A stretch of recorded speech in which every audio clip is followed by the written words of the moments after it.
ગણેશાય નમઃ.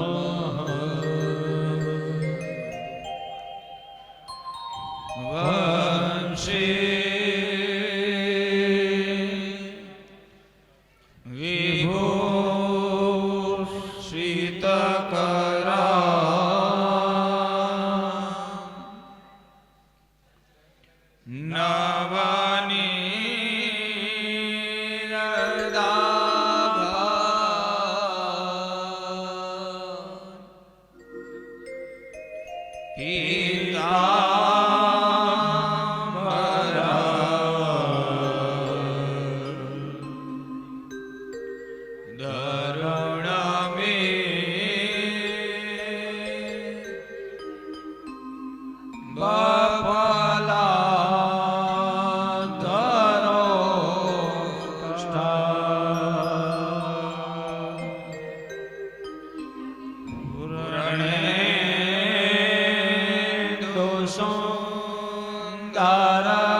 કૃષ્ણાત પરા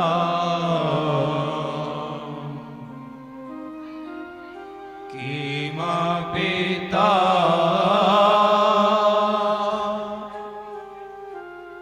ત્વામાં ન જાને.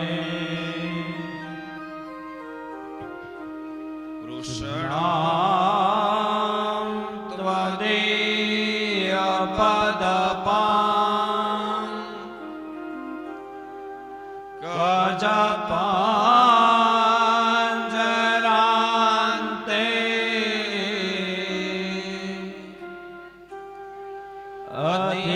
અધ્યેવ મે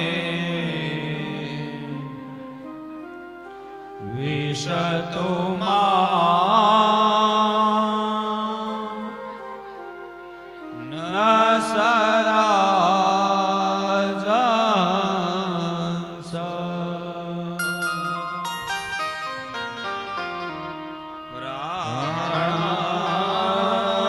પ્રયાણ સમયે કપવાત પીતે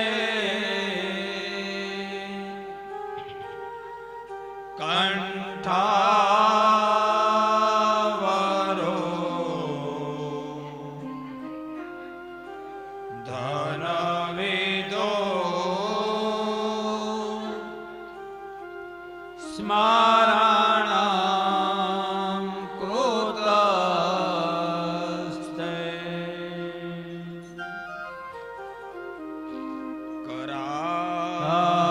કરારવિંદે ન પદારવિંદ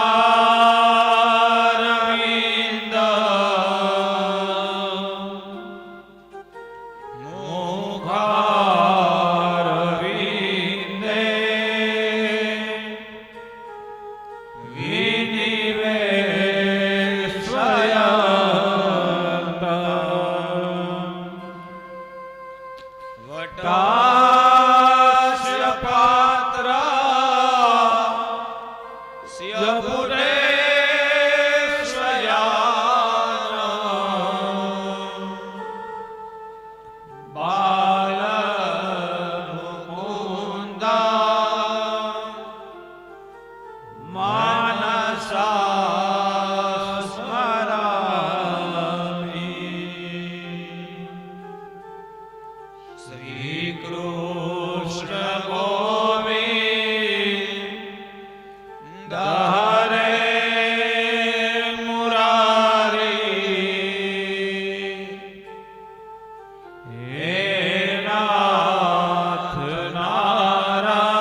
ગોવિંદ દામો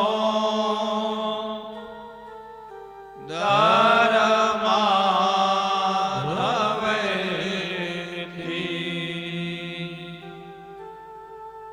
ગોવિંદ દામો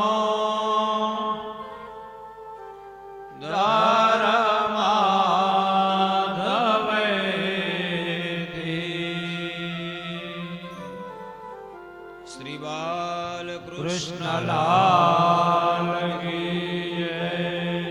ભાગવત ભગવાન કી જય. ગંગા મૈયા કી જય. સદગુરુ દેવ કી જય. अपने अपने माता पिताની જય. सत्य सनातन धर्मની જય. सब संतन की जय. कुलदेवी मातनी जय.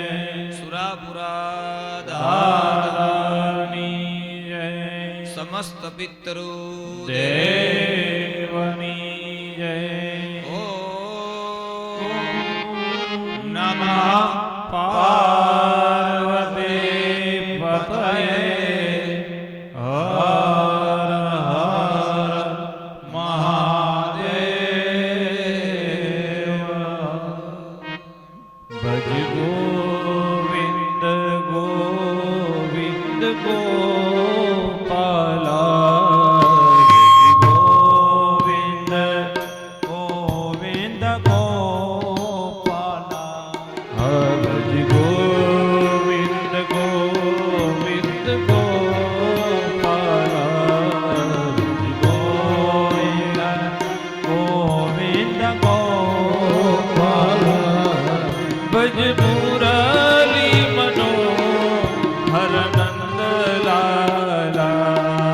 भज मुरली मनोहर नंद लाला. हे भज मुरली मनोहर नंद लाला. भज मुरली मनोहर नंद लाला. भज गोविंद गोविंद गोपाला. भज गोविंद गोविंद गोपाला. भज गोविंद गोविंद गोपाला. भज गोविंद गोविंद गोपाला. भज मुरली मनोहर नंद लाला. भज मुरली मनोहर नंद लाला. हे भज मुरली मनोहर नंद लाला. भज मुरली मनोहर नंद लाला. हे भज गोविंद गोविंद गोपाला. भज गोविंद गोविंद गोपाला. हे भज मुरली मनोहर नंद लाला. भज मुरली मनोहर नंद लाला. हे तारी मूर्ति मनोहर नंद लाला. तारी मूर्ति मनोहर नंद लाला. हे तारी वासड़ी मनोहर नंद लाला. तारी वासड़ी मनोहर नंद लाला. हे भज गोविंद गोविंद गोपाला. भज गोविंद गोविंद गोपाला. भज गोविंद गोविंद गोपाला. भज गोविंद गोविंद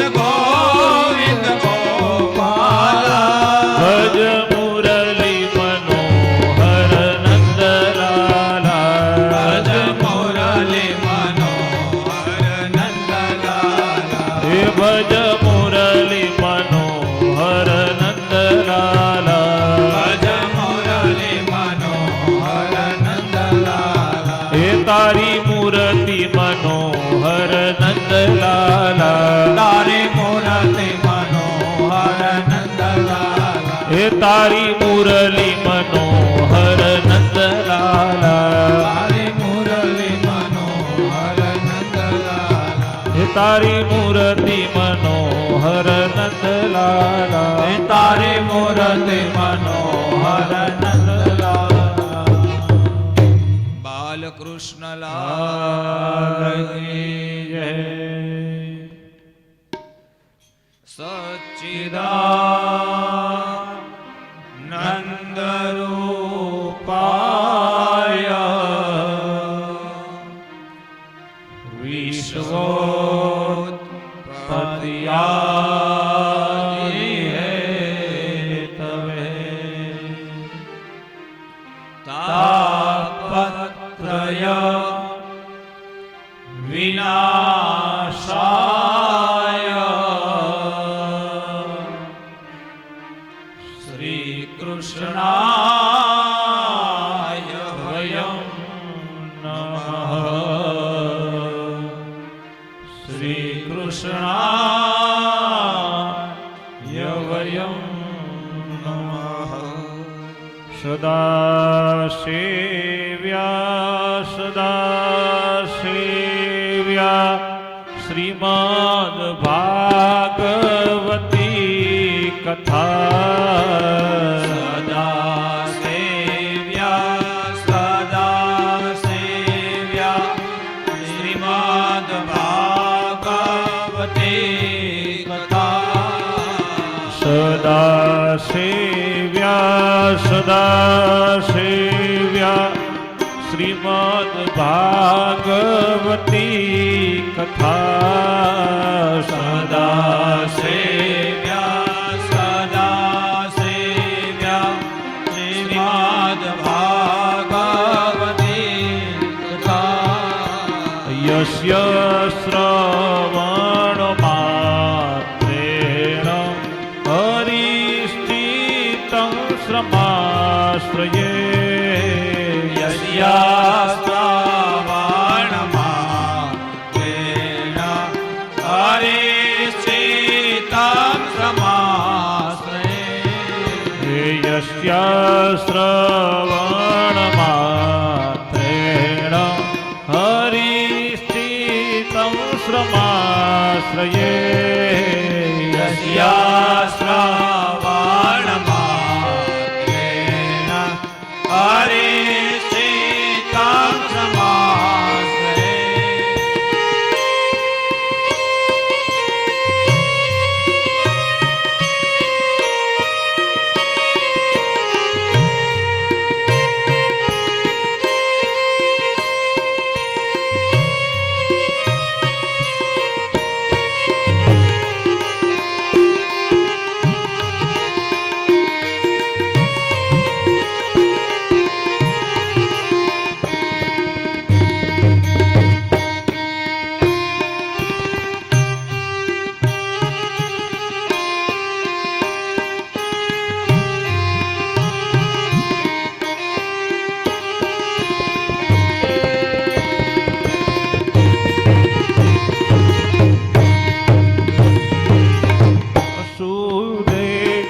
વસુतं દેવં કંસચારુણમર્દનम्. વસુદેવસુતાં દેવા કંસચાણૂરમર્દનम्. વસુદેવસુतं દેવં કંસચારુણમર્દનम्. વસુદેવસુતાં દેવા કંસચાણૂરમર્દનम्. દેવકી પરમાનંદમ કૃષ્ણં વંદે જગદ્ગુરુ. દેવકી પરમાનંદમ કૃષ્ણં વંદે જગદ્ગુરુ.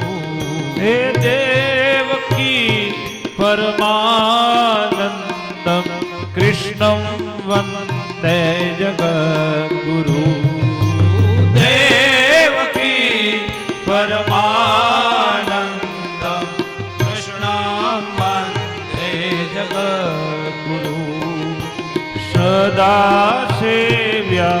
સદા સેવ્યા શ્રીમદ ભાગવતી કથા સદા સેવ્યા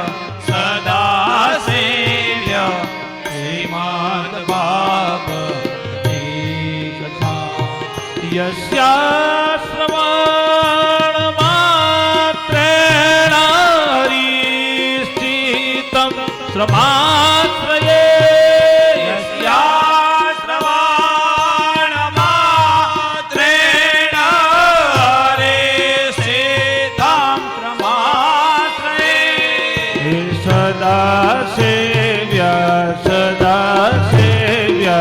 શ્રીમદ ભાગવતી કથા સદા સેવ્યા શ્રીમદ ભાગવતી કથા શ્રીમદ ભાગવતી કથા શ્રીમદ ભાગવતી કથા શ્રીમદ ભાગવતી કથા શ્રી સુખદેવજી જી મહારાજ કી જય આયે હનુમંત બિરાજે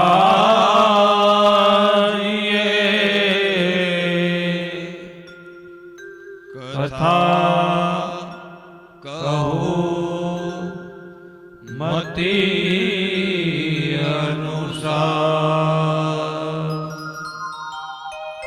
પ્રેમ સહિત ગાદી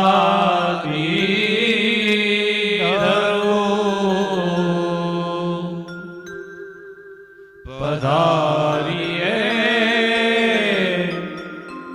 ભવન કુમાર પધારીએ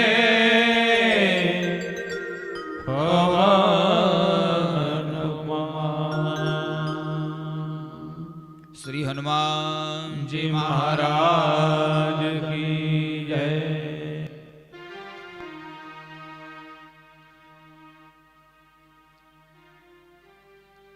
પરમ કૃપાળુ પરમાત્મા ભગવાન શ્રી વૃંદાવન વિહારી બાલકૃષ્ણ જેમનું વાંગમય સ્વરૂપ ભાગવતજીની અંદર વિરાજમાન છે એ પરમાત્માના ચરણોમાં કોટી કોટી વંદન. જેમના સાનિધ્યની અંદર ઉપસ્થિત થયા છીએ એ માં ભાગીરથી ગંગા, પાપહારિણી, મોક્ષદાયિની, પિતૃતારિણી એવી માં ગંગા મૈયાના ચરણોમાં કોટી કોટી વંદન. ઉપસ્થિત સંતવૃંદ, વિપ્રવૃંદ, કલાવૃંદ અને સૌ શ્રોતાજનો, દરેકના હૃદયમાં વિરાજમાન પરમાત્માને વંદન કરી શ્રીમદ ભાગવત મહાપુરાણ પંચમ દિવસ પ્રથમ સત્ર જેનો પ્રારંભ થઈ રહ્યો છે. સુખદેવજી મહારાજ પરીક્ષિત રાજાને ગંગાજીના પવિત્ર કિનારા ઉપર ભગવાનની કથા શ્રવણ કરાવી રહ્યા છે. અને આજે તો પરીક્ષિત એટલા આનંદમાં છે કારણ પોતાના ઈષ્ટદેવ, પોતાના રક્ષક એવા ભગવાન ઠાકોરજીનું પ્રાગટ્ય સુખદેવજી મહારાજે ભાગવતજીની અંદર વર્ણન કરી દીધું છે. ઠાકોરજીના પ્રાગટ્યનું વર્ણન આવ્યું, પરીક્ષિત રાજા ધન્ય બન્યા છે. હૃદયની અંદર આનંદ છે, ઉત્સવ છે, ઉમંગ છે, પરમાત્માનું દર્શન થયું છે. હે રાજા, ભગવાન ઠાકોરજી મથુરાની અંદર મહારાજ કંસના રાજ્યની અંદર કાલાગ્રહની અંદર એટલે કે જેલની અંદર શ્રાવણ મહિનાની કૃષ્ણ પક્ષની અષ્ટમીના તિથિ મધ્યરાત્રિએ 12 વાગે પ્રગટ થયા છે. ભગવાનના પ્રાગટ્યના અનેક કારણો શાસ્ત્રમાં બતાવ્યા. મુખ્ય કારણ એક, પછી બધા જે કારણો છે એનો સાર પાછો એક જ આવે છે, ધર્મની રક્ષા. પરમાત્મા પ્રગટ થયા છે. ભગવાન વામનનું પ્રાગટ્ય, ભગવાન રામનું પ્રાગટ્ય અને ભગવાન કૃષ્ણનું પ્રાગટ્ય. 3 પ્રાગટ્યની કથા બતાવી સુખદેવજી મહારાજે, અને મને અને તમને આ ગ્રંથ દ્વારા પરમાત્માના પ્રાગટ્યનું મહત્વ બતાવ્યું. ભગવાનનો જે અવતાર થાય છે એનું કારણ બતાવ્યું. ભગવાનના પ્રાગટ્યનું કારણ અને મહત્વ, આ બંને વાતો સંતોએ, મહાપુરુષોએ, ભાગવતજીને મધ્યસ્થ રાખી અને આપણા સૌ સુધી આ સંદેશો પહોંચાડ્યો. પહેલો વહેલો સંદેશો ભગવાને એ આપ્યો ભાગવતના માધ્યમથી, શાસ્ત્રના માધ્યમથી, કે ભગવાન પ્રગટ થયા છે એટલે ભગવાનનો જન્મોત્સવ ઉજવવામાં આવ્યો છે, નંદ મહોત્સવ ઉજવવામાં આવ્યો છે.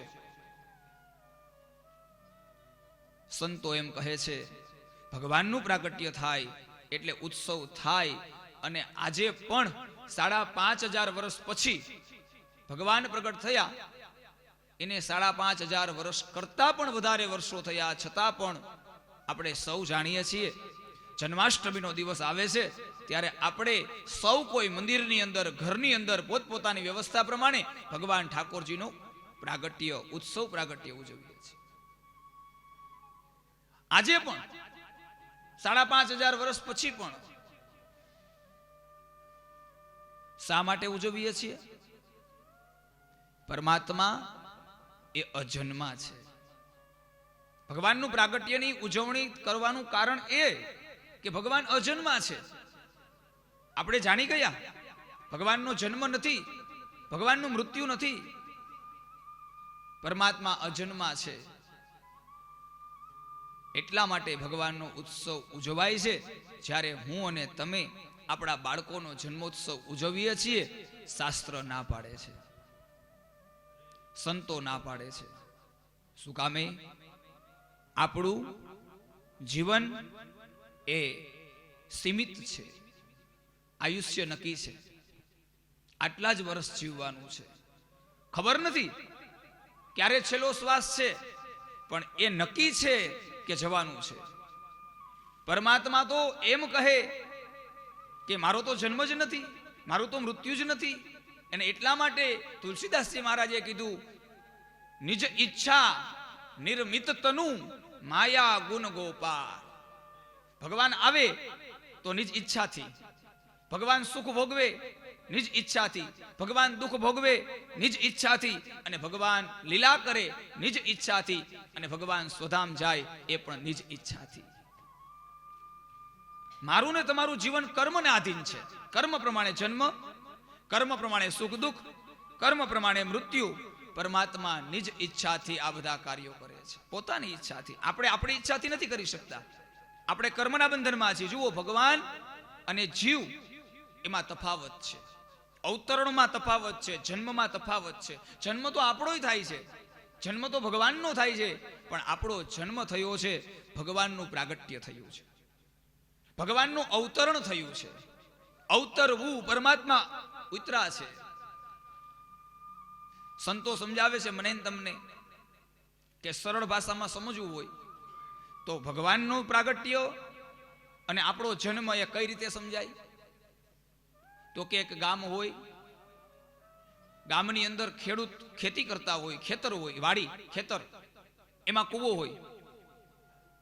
એ ખેતરનો માલિક હોય ને એને ખબર હોય કે આ ખેતરની અંદર અહીંયા કૂવો છે, આ કૂવો આટલો ઊંડો છે, આ કૂવાની અંદર આટલું પાણી છે, કારણ કે એ ગરધણી છે, એ માલિક છે ખેતરનો, અને દરરોજ ખેતરે જાય છે, એટલે એને બધી ખબર છે. એટલું જ નહીં, એ ઘણી વખત કૂવામાં ઉતરો પણ છે.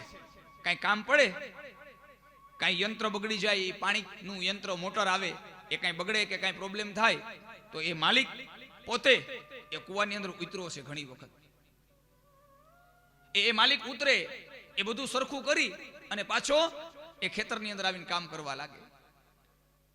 પરંતુ એ જ ખેતર, એ જ કૂવો, એ જ માલિક, ત્યાં કોઈ મહેમાન આવે, મહેમાન ખેતર જોવા નીકળે, એને તો ખબર નથી, પહેલી વખત આવ્યા છે, કે ક્યાં ખેતરનો કૂવો છે, કેટલું ઊંડું પાણી છે, એ ખબર નથી.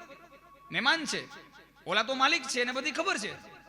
પણ એ ખેતર જોતા જોતા અજાણતા, ખબર વગર એ કૂવો આવી જાય અને કૂવાની અંદર પડે.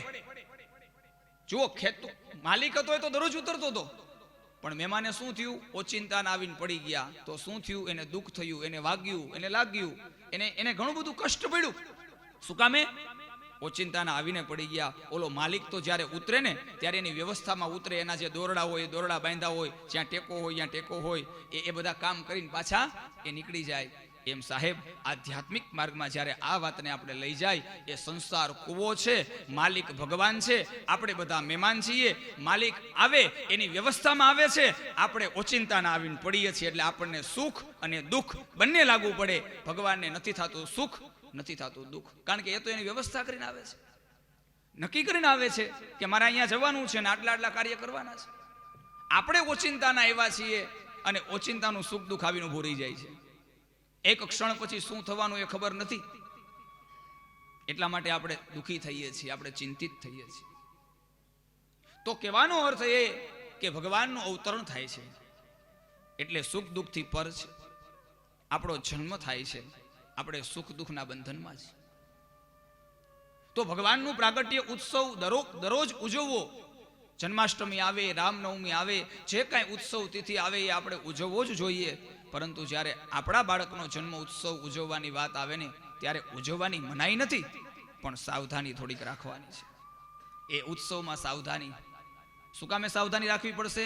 અત્યારના વર્તમાન સમયમાં આપણે પશ્ચિમી સંસ્કૃતિ તરફ આગળ વધી રહ્યા છીએ. ખૂબ પશ્ચિમી સંસ્કૃતિ. જુઓ, અત્યારના જે કાંઈ આપણે પ્રોગ્રામ કરીએ છીએ ને આપણી ઘરે, જે કાંઈ પ્રસંગો થાય છે ને આપણા ઘરે, જન્મનો પ્રસંગ, લગ્નનો પ્રસંગ, એ બધા પ્રસંગો છે ને, એ આપણી સંસ્કૃતિમાં બતાવ્યા છે, પણ એને એક બાજુ મૂકી દીધી અને પશ્ચિમી સંસ્કૃતિમાં જે કાંઈ ઉજવણી થાય છે એ અત્યારે પશ્ચિમી સંસ્કૃતિમાં ઉજવણી થાય છે. સાવધાની આ રાખવાની છે. ભાગવત સાંભળીને ઉત્સવ ઉજવવાનો જ છે. કદાચ ન ઉજવો તો પણ કાંઈ નહીં, પણ ઉજવો તો આપણી સંસ્કૃતિ પ્રમાણે, પશ્ચિમી સંસ્કૃતિ પ્રમાણે નહીં. જોઈ શકાય છે દરેક પ્રસંગની અંદર કેક લઈ આવવામાં આવે. આપણું નથી, આપણી કેક નથી. જો અહીંયા તો 56 ભોગ, આપણી સંસ્કૃતિમાં 56 ભોગ. આજે ગિરિરાજ ભગવાન જમશે 56 ભોગ. આ આપણી સંસ્કૃતિ છે. જુઓ, આ ભોજન બતાવ્યું છે. આપણે ત્યાં ઉત્સવ હોય ત્યારે કેક નહીં. આપણે ત્યાં ઉત્સવ હોય, જન્મોત્સવ હોય, આપણે કોઈ સારા પ્રસંગો હોય ત્યારે કેક લઈ આવીએ છીએ, મીણબત્તી પ્રગટાવીએ, ફૂંક મારી અને આપણે મીણબત્તીને ઠારીએ છીએ. સાહેબ, આ પશ્ચિમી સંસ્કૃતિ છે. આપણી સંસ્કૃતિ દીવો પ્રગટાવવાની છે, દીવો ઠારવાની સંસ્કૃતિ આપણી નથી. આપણી સંસ્કૃતિ દીવો પ્રગટાવવાની છે. આપણે આપણા સંતાનોનો જન્મદિવસ હોય, આપણી એનિવર્સરી હોય ત્યારે ઠાકોરજી પાસે જાઓ, દીવો પ્રગટાવો, ભગવાનને પ્રાર્થના કરો, ભગવાનને ભોગ અર્પણ કરો. અને ભગવાને જો સગવડતા આપી હોય ને, તો પશ્ચિમી સંસ્કૃતિમાં જે સંપત્તિ વાપરો છો ને, એ સંપત્તિ એવી જગ્યાએ વાપરો કે યોગ્ય જગ્યાએ એનો ઉપયોગ થાય. કોઈ સારી સંસ્થાઓ ચાલતી હોય, કોઈ બાળકોને જરૂર હોય, કોઈ વૃદ્ધ માણસોને જરૂર હોય, અનેક સંસ્થાઓ ચાલે છે. કોઈ ગૌશાળાઓની અંદર ક્યાંય જરૂર હોય, તો એનિવર્સરીને દિવસે પતિ પત્ની જાય, ભગવાને જો સંપત્તિ આપી હોય તો ગાયની સેવા કરે, દીવો પ્રગટાવે ઠાકોરજી પાસે. 56 ભોગમાં સાત્વિક આહાર મારા તમારા જીવનમાં પ્રાપ્ત થાય. સાહેબ, આવો ઉત્સવ ભાગવત સાંભળી અને આપણે ઉજવવાનું છે. ઠાકોરજી ભગવાન કૃષ્ણ એ બહુ રાજી થાય છે આવા ઉત્સવોથી.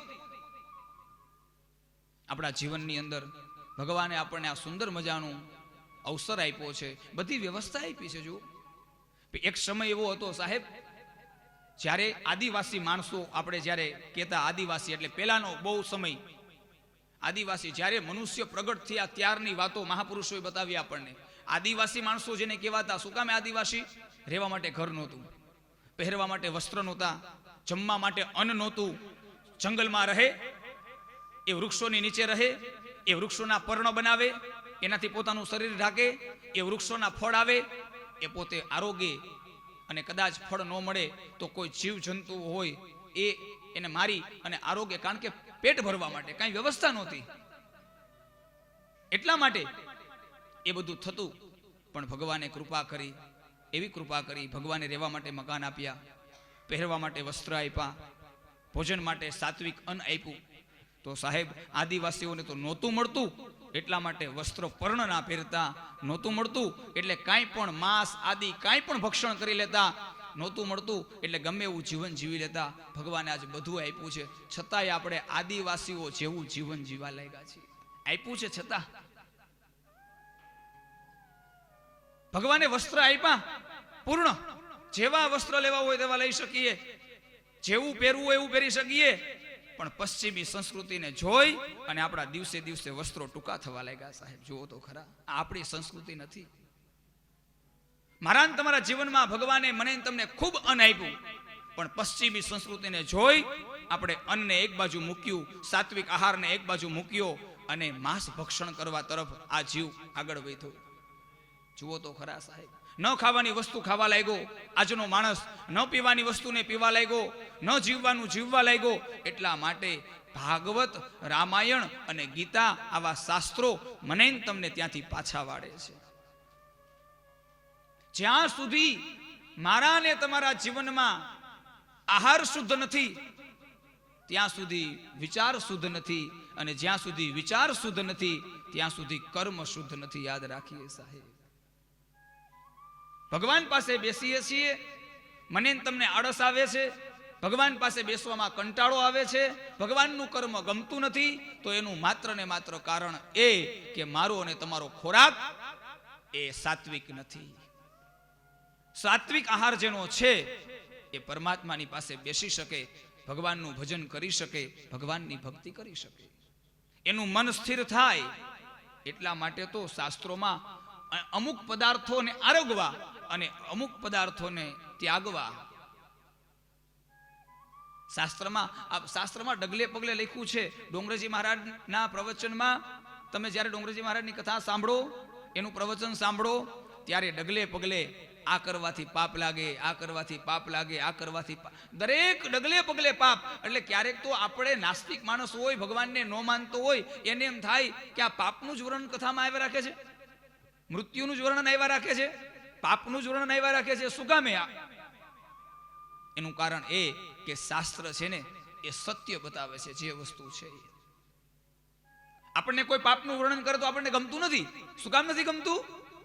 આપણે એ સહન નથી કરી શકતા, સત્યને સ્વીકારી નથી શકતા. આપણી પાસે કોઈ સત્ય બોલે આપણને ગમતું નથી.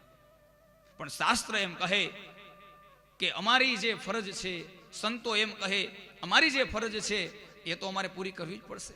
કારણ કે આ સંસાર માટે સંતો પ્રગટ થયા છે, ગ્રંથો પ્રગટ થયા છે. પછી એ સંસાર એનો નિયમ રાખે તોય ભલે, ન રાખે તોય ભલે, પણ કહેનારા કહી જાય છે સાહેબ. અને એવું પણ નથી કે સાંભળનારા અનુકરણ નથી કરતા. સાહેબ આ સંસારમાં એક યુગ પુરુષ આવે ને, કરોડો માણસોને ભક્તિના માર્ગે વાળી દે છે, કરોડો માણસોને વ્યસન મુક્ત કરી દે છે. જુઓ તમે, એક એક યુગ પુરુષ આવે, એક એક મહાપુરુષ આવે આપણા જીવનમાં, અને કરોડો કરોડો માણસોના પરિવર્તન, એક માણસનું નહીં. અને આપણે જોઈ શકીએ છીએ, ઇતિહાસો સાક્ષી છે. આજે વર્તમાન સમયની અંદર વૃંદાવનની અંદર પ્રેમાનંદજી મહારાજ, પૂજ્યપાદ શ્રી પ્રેમાનંદજી મહારાજ, એને આજના દરેક યુવાનોને વ્યસન મુક્ત કર્યા, દરેક યુવાનોને નાપ જપ કરતા કર્યા, દરેક યુવાનોના હાથની અંદર કાઉન્ટર આપી દીધા, માળાઓ આપી દીધી. તમે જુઓ તો ખરા, ઈષ્ટનું સ્મરણ કરવા લાગ્યા. હાલતા ચાલતા બેઠતા ઉઠતા કેટલા જીવાત્માનું પરિવર્તન. અત્યારે વર્તમાનમાં પ્રેમાનંદજી મહારાજ, ડોંગરેજી મહારાજ થઈ ગયા, હજારો માણસોને ભાગવત કરતા કરી દીધા, ભાગવત સાંભળતા કરી દીધા. ભાગવત કથા શું એનું મહત્વ ડોંગરેજી મહારાજે વધારી દીધું. ઘરે ઘરે પહોંચાડી. ભાગવત પાંડુરંગ શાસ્ત્રીજીએ ગીતાજી પહોંચાડ્યા ઘરે ઘરે. સ્વામિનારાયણ માં ભગવાન શિક્ષાપત્રી ઘરે ઘરે પોગાડી. તમે જુઓ, એક એક શિક્ષાપત્રી વ્યસન મુક્ત કર્યા. સ્વામિનારાયણ સંપ્રદાય મોટા મોટું કાર્ય એના જીવનનું કર્યું હોય ને સાહેબ, તો જીવાત્માને વ્યસન મુક્ત કર્યા. કેટલા કરોડો જીવાત્માને વ્યસન મુક્ત કરી દીધા. કોઈ સંપ્રદાય નબળો નથી, કોઈ ધર્મ નબળો નથી, કોઈ ભગવાન નબળો નથી, કોઈ મહાપુરુષ નબળો નથી. સાહેબ, આપણા વિચારો જ્યાં સુધી નબળા છે ત્યાં સુધી બધું નબળું દેખાય છે મને. વિચારોને પવિત્ર બનાવવા પડશે, પછી તો કે બધે ભગવાન દેખાશે, બધું વાલું લાગશે, બધા પ્રત્યે પ્રેમ જાગશે. એક ભગવાન પ્રત્યે નહીં, દરેક ભગવાન પ્રત્યે પ્રેમ જાગી જશે જ્યારે વિચારો સારા બનશે ત્યારે. અને એ વિચારોને સારા બનાવવા માટે મારે અને તમારે અન્ન એ પવિત્ર બનાવવું પડશે. આપણા પ્રસંગોમાં, આપણા વ્યવહારમાં, આપણા સંસારમાં આપણે અન્ન એ બહુ પવિત્ર, બની શકે એટલું પવિત્ર આહાર આપણે લેવો જ પડશે. એનાથી જ વિચાર શુદ્ધ થાય છે અને એનાથી જ સદકર્મ, એનાથી જ પ્રેમ પ્રગટ થાય છે. બધા પ્રત્યે, બધા ભગવાન આપણને એક સરખા દેખાય છે, કોઈ ભેદ નથી, બધા માર્ગો અલગ અલગ છે. એટલા માટે જ્યાં સુધી આપણી દ્રષ્ટિ, આપણું મન, આપણા વિચારો એ પવિત્ર નથી ત્યાં સુધી સ્વાર્થ છે આપણા હૃદયમાં. જુઓ, સ્વાર્થ છે. કેવો સ્વાર્થ છે? જે વસ્તુ આપણને કામમાં આવે એ જ કામની, બાકી બધું ન કામું. આપણા માટે તો એવું છે. એક શિષ્ય એમના ગુરુજીની પાસે ગયા. એ શિષ્યએ કહ્યું કે હે ગુરુદેવ, મને જ્ઞાન આપો ને, મારે જ્ઞાન જોઈએ છે. જુઓ, જ્ઞાન વસ્તુ એવી છે અધિકાર વગર મળતું નથી. કોઈને પછી તમે જ્ઞાન માંગો તો એમ જ્ઞાન ન મળી જાય. સંપત્તિથી જ્ઞાન ન મળે, અહંકારથી જ્ઞાન ન મળે. આ જ્ઞાન, આ પ્રેમ, આ ભક્તિ, આ બધા શબ્દો એવા છે કે એ માગવાથી નથી મળતું, પૈસાથી નથી મળતું, એ તો કૃપાથી મળે, અધિકારથી મળે. એવા તમે બની જાઓ, લાયક બની જાઓ તો મળી જાય. એટલે શિષ્ય એમના ગુરુજીને કે મને જ્ઞાન આપો ને. એટલે ગુરુજીને ખબર હતી કે અધિકારી નથી આ જીવ, કેમ જ્ઞાન આપું? તમે જોજો, અધિકાર જીવ ન હોય અને એની પાસે તમે જ્ઞાનની વાતો કરો ને તો એ જ્ઞાનની વાતો ઉગે નહીં. હો, જો અમને તો આ દરરોજ અનુભવ થાય છે. અહીંયાથી અમે કંઈક બોલતા હોય તો અમને ખબર ન હોય અમે શું બોલીએ છીએ. એનું કારણ શું ખબર છે? પહેલું કારણ કે અહીંયા શરણાગતિ હોય કે ભગવાન તું બોલાવે અમે બોલીએ છીએ, પહેલું કારણ આ. અને બીજું કારણ તમારી શ્રદ્ધા. તમે જે સાંભળો છો ને, શ્રવણ, શાસ્ત્રમાં ભાગવતમાં 3 ભક્તિ બતાવી, શ્રવણ, સ્મરણ અને કીર્તન. એમાં શ્રવણ નામની ભક્તિ છે ને સાહેબ, એમ કહેવાય છે, સંતો એમ કહે છે કે શ્રવણ નામની ભક્તિ છે ને એમાં જેટલી શ્રદ્ધા ને એટલું વક્તાનું વક્તવ્ય પવિત્ર બની જાય છે. તમારા ઉપર આખા વક્તવ્યનો આધાર છે. સુખદેવજી મહારાજ કહે કે હે પરીક્ષિત, તું મને ન મળ્યો હોત તો મારું આ વક્તવ્ય હું કોને સંભળાવત? મારી પાસે આ જ્ઞાન છે, આ જ્ઞાન હું કોને આપત? એટલા માટે શ્રોતાઓની કિંમત છે. જેટલી વક્તાની કિંમત છે એના કરતા પણ વધારે શ્રોતાઓની કિંમત છે. અને શ્રોતાઓ નહીં, જે શ્રદ્ધાવાન શ્રોતાઓ છે એ સાહેબ પોતે તો ભગવાનના દર્શન કરે છે, એ વક્તાને પણ ભગવાનના દર્શન કરાવી દે છે. અહીંયાથી પ્રેમ જાગતો હોય, અહીંયાથી કરુણા જાગતી હોય, અહીંયાથી કાંઈ સારું બોલાતું હોય તો એ માત્ર ને માત્ર શ્રોતાની શ્રદ્ધા કામ કરે છે. સાહેબ, શ્રદ્ધા કાર્ય કરે છે. તમે અહીંયા શ્રદ્ધાથી ન બેસો, શાંતિથી ન બેસો, વાતોચીતો કરો, અમારે તો કથા કરવી જ પડે. પણ એ કથામાં અને શ્રદ્ધાથી સંભળાતી કથાની અંદર બહુ તફાવત છે, વક્તા માટે પણ અને શ્રોતા માટે પણ. અમારે એ ડોંગરેજી મહારાજ જેવા જ એક વક્તા પૂજ્ય કૃષ્ણશંકર શાસ્ત્રી દાદાજી, જેની નામ કૃષ્ણશંકર શાસ્ત્રીજી, ભાગવતના પ્રખર વક્તા, 18,000 શ્લોક મોઢે, ગમે ત્યાંથી ગમે તે વાત પૂછો એટલું જ્ઞાન. અને જ્યારે ભગવાનની કથા કરતા હોય ને સાહેબ, ત્યારે એના પ્રવચનમાં એવું કે શ્રોતાઓને એમ કહે કે હે શ્રોતાઓ, હું 2 હાથ જોડી અને તમને પ્રાર્થના કરું કે તમે શ્રદ્ધાથી કથા સાંભળો છો ને, તો ક્યારેક તમને કથા સાંભળતા સાંભળતા ભગવાનનું દર્શન થાય ને તો તમે ભગવાનને એટલું કહેજો કે વક્તાને પણ તમે દર્શન આપો, અમને જેવું આપ્યું એવું. અને બીજું, કૃષ્ણશંકર શાસ્ત્રીજી કહે કદાચ ભગવાનની એવી કૃપા થઈ જાય કે કથા કહેતા કહેતા મને જો ભગવાનનું દર્શન થઈ જશે ને તો હું પણ ભગવાનને પ્રાર્થના કરીશ, હે ઠાકોરજી, મને જેવું દર્શન થયું ને એવું તમે મારા શ્રોતાઓને દર્શન કરાવો. અરસપરસ પ્રેમ છે વક્તા અને શ્રોતાનો. ત્યારે આ અનુભૂતિઓ ત્યારે થાય છે, વક્તા અને શ્રોતા એ બે એક થાય ત્યારે ભગવાનની અનુભૂતિઓ થાય, કથાઓની અનુભૂતિઓ થાય. આ સાર, આનો રસ, આનો સ્વાદ એ ત્યારે આવે છે. સ્વાદ એમને નથી આવતો. સાંભળવાથી સ્વાદ નો આવે, વાંચવાથી સ્વાદ નો આવે. એ હૃદયસ્થ થાય ને જ્યારે, ત્યારે સ્વાદ આવે. જુઓ, સામાન્ય રીતે સમજવું હોય તો ઘણા બધા હોય માતાઓ બહેનો, એને શીરો બનાવતા આવડતો હોય. શીરો બનાવતા બધાને આવડતો હોય, પણ તમે શીરો બનાવી લ્યો એટલે તમને કોઈ પૂછે શીરો કેવો બન્યો, તો તમે એને કઈ જવાબ નથી તમારી, કારણ કે તમે શીરો બનાવ્યો છે, એનો ચાખ્યો નથી, એનો સ્વાદ નથી લીધો. જ્યાં સુધી તમે સ્વાદ નથી લીધો ત્યાં સુધી તમે બીજાને કેમ કહેશો કે આ શીરો કેવો બન્યો છે? શીરો બનાવવો એ પ્રક્રિયા અલગ છે અને શીરો જમવો એ પ્રક્રિયા અલગ છે. જ્યાં સુધી શીરાને આપણે મુખમાં નહીં મૂકીએ ત્યાં સુધી શીરો ખબર નહીં પડે કેવો છે. એમ વાંચવું, સાંભળવું એ એક પ્રક્રિયા અલગ છે, અને વાંચતા વાંચતા અને સાંભળતા સાંભળતા ભગવાનમય થઈ જવું, કથાને હૃદયમાં ઉતારવી એ પ્રક્રિયા અલગ છે. ત્યારે સ્વાદની ખબર પડે કે આ કથાનો સ્વાદ શું છે. શીરો જ્યારે ભોજન કરીએ, કોઈ પણ દ્રવ્ય જ્યારે મુખમાં મૂકીએ ત્યારે સ્વાદ આવે છે, એમ ભગવાનનો સત્સંગ એ હૃદયસ્થ કરીને ત્યારે એનો સ્વાદ આવે છે. વાંચવું ને સાંભળવું તો ચાલુ જ રહેવાનું છે, પણ ક્યારેક એવો અવસર મળી જાય કે આપણને પણ એ સ્વાદ મળી જાય, અને એ સ્વાદ કથાનો, સત્સંગનો એ સ્વાદ એટલે બીજું કોઈ નહીં, સ્વયં ભગવાન કૃષ્ણનું દર્શન છે, ભગવાન ઠાકોરજીનું દર્શન છે. ભાગવતની અંદર, શાસ્ત્રોની અંદર સ્વયં પરમાત્મા દર્શન આપવા આવે છે. એવી મહાનતા છે આ ગ્રંથોની. એટલા માટે સાહેબ, મારા તમારા જીવનની અંદર અધિકારી બનવાનું છે. હે પરમાત્મા અધિકારી બનાવી દે, બસ પછી ચિંતા નથી. આજે વાત કરીએ છીએ દ્રષ્ટાંત, સંત એને ત્યાં શિષ્ય, અને શિષ્યએ કીધું કે મારે જ્ઞાન જોઈએ છે. અધિકાર વગર જ્ઞાન ન મળે એટલે ગુરુદેવ એમ કીધું કે હે બેટા, એને સમજાવવું પણ કઈ રીતે?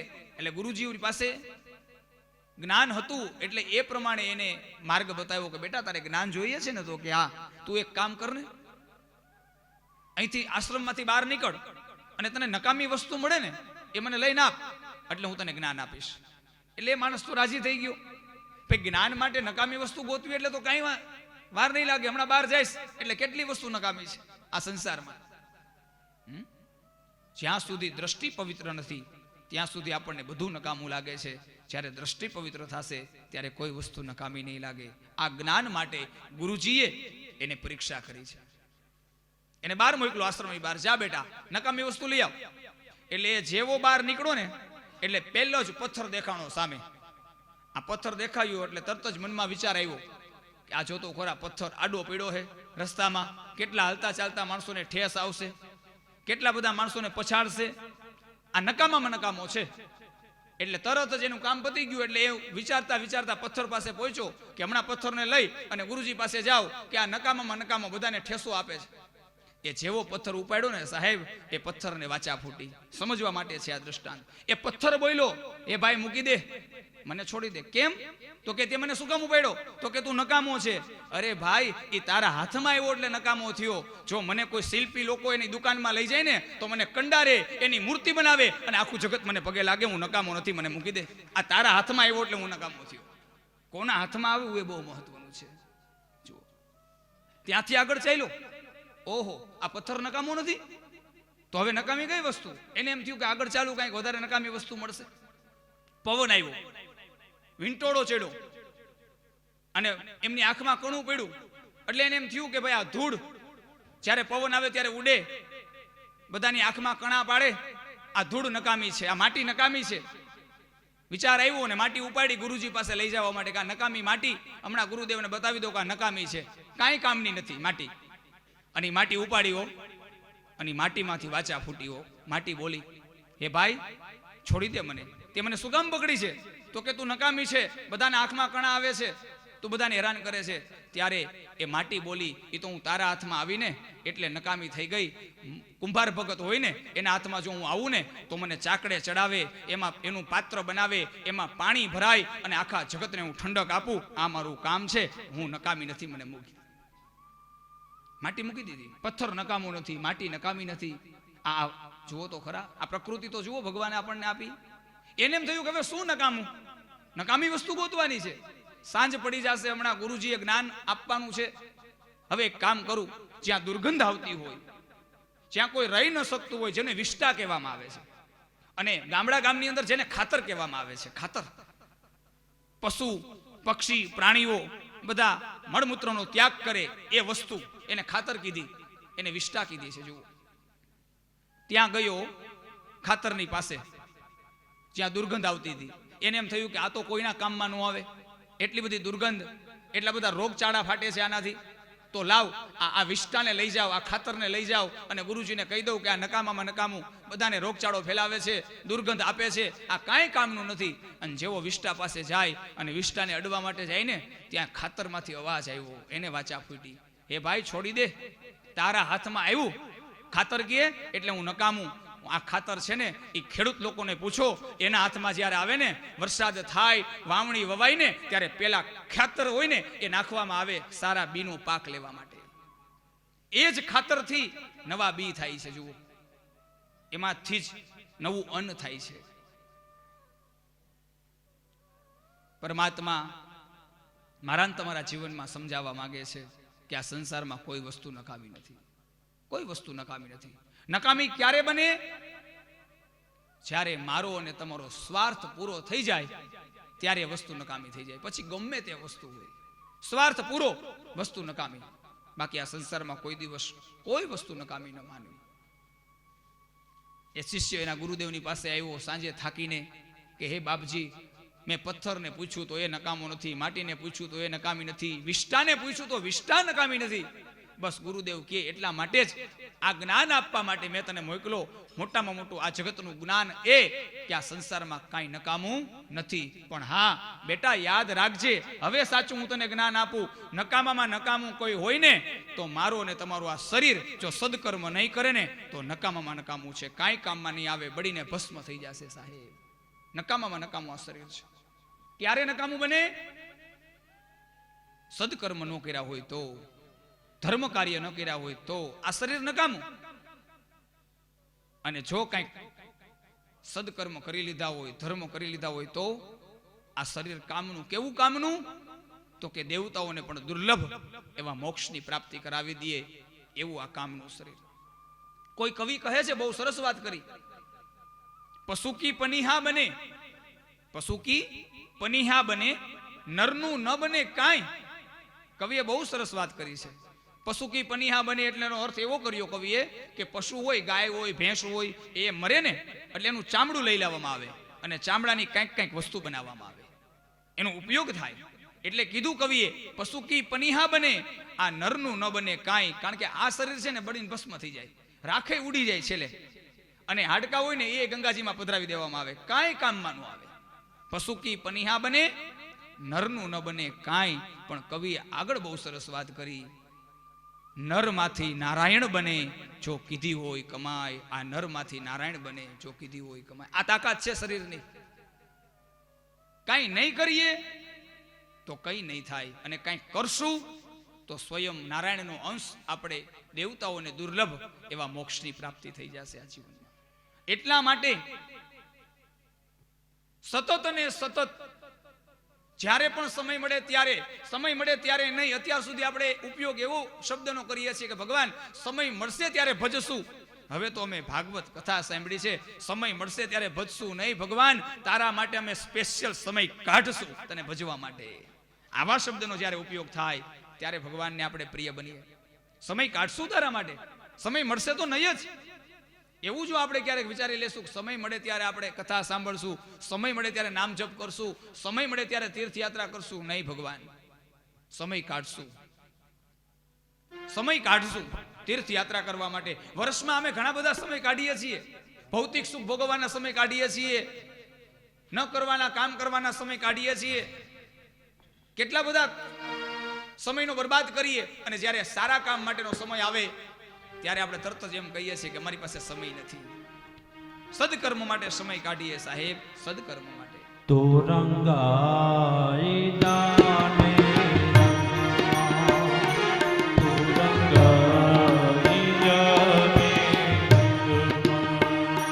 સીતારામ તણા સતસંગમાં રાધે શ્યામ તણા તું રંગમાં તું રંગાઈ જાને રંગમાં તું રંગાઈ જાને રંગમાં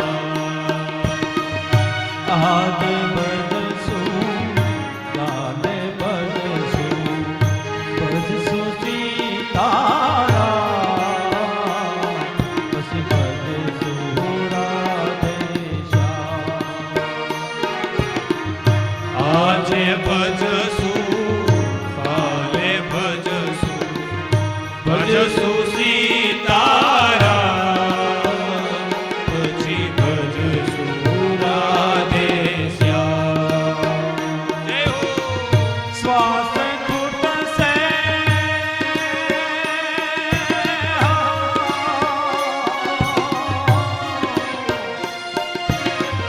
શ્વાસ ખૂટશે નાડી તૂટશે શ્વાસ ખૂટશે નાડી તૂટશે પ્રાણ નહીં રે તારા અંગમાં રંગાઈ જાને રંગમાં તું રંગાઈ જાને રંગમાં સીતારામ તણા સતસંગમાં રાધે શ્યામ તણા તું રંગમાં તું રંગાઈ જાને રંગમાં તું રંગા. રંગાઈ જાને રંગમાં.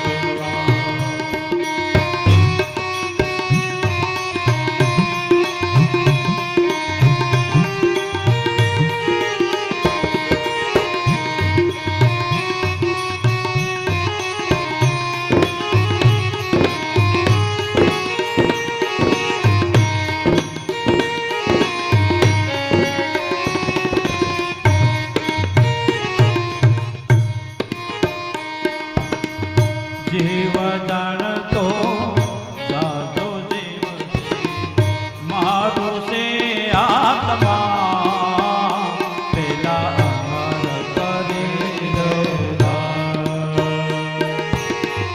જીવ જાણતો જાતો જીવ મારું છે આત્મા પેલા અમર કરી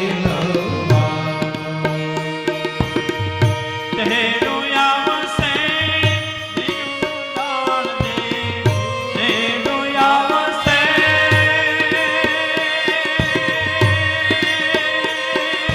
ઓ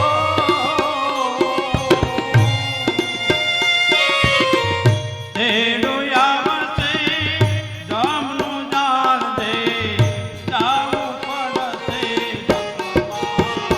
તું રંગાઈ જાને રંગમાં તું રંગાઈ જાને રંગમાં સીતારામ તણા સતસંગમાં રાધે શ્યામ તણા તું રંગમાં તું રંગાઈ જાને રંગમાં તું રંગાઈ જાને. ક્યારેય સમય આવવાનો જ નથી.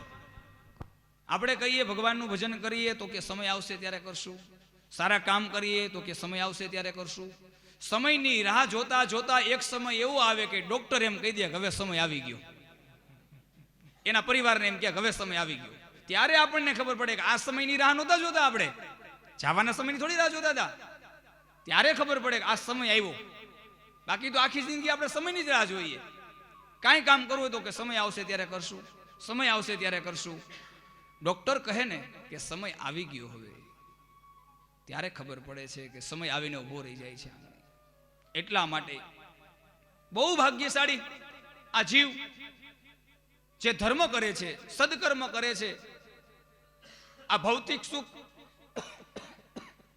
માયા મને તમને ભૌતિક સુખમાં ખેંચે છે અને તેની સાથે યુદ્ધ કરે, આ મન ભૌતિક સુખની સાથે યુદ્ધ કરે, માયાની સાથે યુદ્ધ કરે મન, અને પરમાત્મા તરફ વાળે મનને, બહુ ભાગ્યશાળી છે જીવ. એટલા માટે ભગવાનની કૃપા, એનો ઉપકાર કે હે પરમાત્મા આવો અવસર આપ્યો, પણ હવે ભગવાને અવસર આપી દીધો, ભગવાનની કથા સાંભળી લીધી, પણ પરમાત્માની કથા સાંભળ્યા પછી હવે આપણે સાવધાન બનવાનું છે. એટલા માટે જુઓ, ભાગવત સાંભળો કે કોઈ પણ કથા સાંભળો ને ત્યારે એક વાક્ય આવે, સાવધાન. પરીક્ષિત સાવધાન. શ્રોતાને વક્તા એમ કહે સાવધાન. શું કામે? આ સાવધાની કઈ વાતની છે? જે સાંભળ્યું છે ને એ ક્યારે ભૂલતો નહીં તારા જીવનમાં, એની સાવધાની રાખવાની છે. એ માર્ગે ચાલજે, એની સાવધાની રાખવાની છે. માત્ર કથા સાંભળવાથી પૂરતું નથી, એ માર્ગે ચાલવું છે. અને પરમાત્મા કથા સાંભળ્યા પછી અમે તમારા શરણે આવ્યા છીએ, અમારે એ માર્ગે ચાલવું છે જે માર્ગે તે બતાવ્યો છે, પણ પરમાત્મા અમે એકલા નહીં ચાલી શકીએ, માર્ગ કઠિન છે. તું અમારી સાથે રહે, તું અમારી આગળ રહે, જેથી કરી અને કઠિનમાં કઠિન માર્ગ છે ને એ સરળમાં સરળ માર્ગ બની જાય. જુઓ તો ખરા સાહેબ, મને રામકથા યાદ આવે, ભગવાન પ્રત્યેનો પ્રેમ યાદ આવે, અને ભગવાનને ભક્ત પ્રત્યેનો પ્રેમ, રામકથાનું એક દ્રષ્ટાંત યાદ આવે. ભગવાનને કેવો પ્રેમ છે ભક્ત પ્રત્યે, અને ભક્તને ભગવાન પ્રત્યે કેવો પ્રેમ છે સાહેબ. ભક્તિના માર્ગમાં ભગવાન કહે મારો ભક્ત ચાલે ને તો એની રક્ષા કરું છું, એની સાથે ચાલું છું, એની આગળ ચાલવું છું. આ ભગવાન અને ભક્તનો પ્રેમ છે, પણ શરૂઆત આપણે કરવી પડે ચાલવાની, પછી ભગવાન આપણી સાથે છે. ભગવાન રામ આપણે સૌ જાણીએ છીએ, આ કથાને માત્ર સાર લેવો છે આ કથાનો. ભગવાન રામને વન મળ્યું, 14 વર્ષ સુધી વનવાસ, આપણે સૌ જાણીએ છીએ. વનખલ વસ્ત્ર ભગવાને પહેર્યા, રામજી, લક્ષ્મણજી અને સીતાજી વનખલ વસ્ત્ર પહેરી અને વનમાં નીકળ્યા. જ્યાં જ્યાં રામ ભગવાન ચાલતા ગયા ત્યાં કાંટા આવતા ગયા, કંકર આવતા ગયા, અને એ માર્ગ સાફ કરતા ગયા. કાંટા કંકર બધું સાફ કરતા ગયા. જ્યાં ચાલે ત્યાં કાંટા આવે, કંકર આવે, એ સાફ કરતા ગયા. લક્ષ્મણજીએ પૂછ્યું, એના ભક્તો જે સાથે હતા બધા ઋષિઓ, એ પૂછે છે કે ભગવાન આમાં કઈ સમજાતું નથી. ભગવાન કે શું નથી સમજાતું? ભગવાન હવે આપણે અહીંયાથી નીકળી ગયા, તમે આ માર્ગ સાફ શું કામ કરો છો? હવે આપણે ક્યાં પાછું આવવાનું છે આ માર્ગે? તો આપણે તો નીકળી ગયા છીએ આ માર્ગે, તોય તમે યાજ્ઞા કેમ કરો છો કે પાછળ બધો માર્ગ સાફ કરતા આવજો? ત્યારે ભગવાન રામ કહે કે હે લક્ષ્મણ, જે માર્ગે હું જાઉં છું ને એ માર્ગે મારો ભક્ત, મારો નાનો ભાઈ એ ભરત ચાલીને આવવાનો છે. એટલા માટે એના માટે જો એને એક કાંટો લાગશે ને તો એને આ કાંટો સહન નહીં થાય. આ માર્ગે મારો ભાઈ આવવાનો છે મારી પાછળ. આ શ્રદ્ધા, આ વિશ્વાસ જુઓ તમે. ભરત આવશે આ માર્ગે, એને કાંટો લાગશે ને હે લક્ષ્મણ તો એને આ કાંટો સહન નહીં થાય. કારણ એને કાંટો લાગશે તો એ દુઃખ એ વાતનું થશે કે મારા ભાઈને કેટલું દુઃખ થયું હશે આ માર્ગેથી. એનું ધ્યાન રાખવા માટે એક ભગવાન એના ભક્તનું ધ્યાન રાખવા માટે સાહેબ સત્યના માર્ગે આવતા કાંટા, કષ્ટ, દુઃખ એ પરમાત્મા આગળ ચાલે, એ માર્ગ સાફ કરે, અને પછી એના ભક્તને માર્ગ ચોખ્ખો કરીને ચલાવે છે. ભક્તને આ પરમાત્માની કૃપા છે ભક્ત માટે. એટલા માટે ભક્ત બનવું આ સંસારની અંદર શ્રેષ્ઠમાં શ્રેષ્ઠ કાર્ય, એનાથી ઉત્તમ કાર્ય આ સંસારમાં બીજું કોઈ નથી. કોઈ પદ મળે, કોઈ પ્રતિષ્ઠા મળે, એનો નાશ થવાનો છે, પણ જ્યારે ભક્તિનું પદ મળશે ને સાહેબ એ અવિનાશી પદ છે, એ ક્યારેય એમાંથી આપણે નાશ નથી થવાનો. અવિનાશી પદ, ભક્તિનું પદ, પરમાત્માનું પદ. ભગવાન બહુ દયાળુ છે. મારા તમારા જીવનમાં કંઈક એવો માર્ગ બતાવે છે શાસ્ત્રોના માધ્યમથી, આપણું જીવન ધન્ય બનાવે છે, આપણું જીવન ધન્ય બનાવે છે, આપણા માટે મહેનત કરે છે.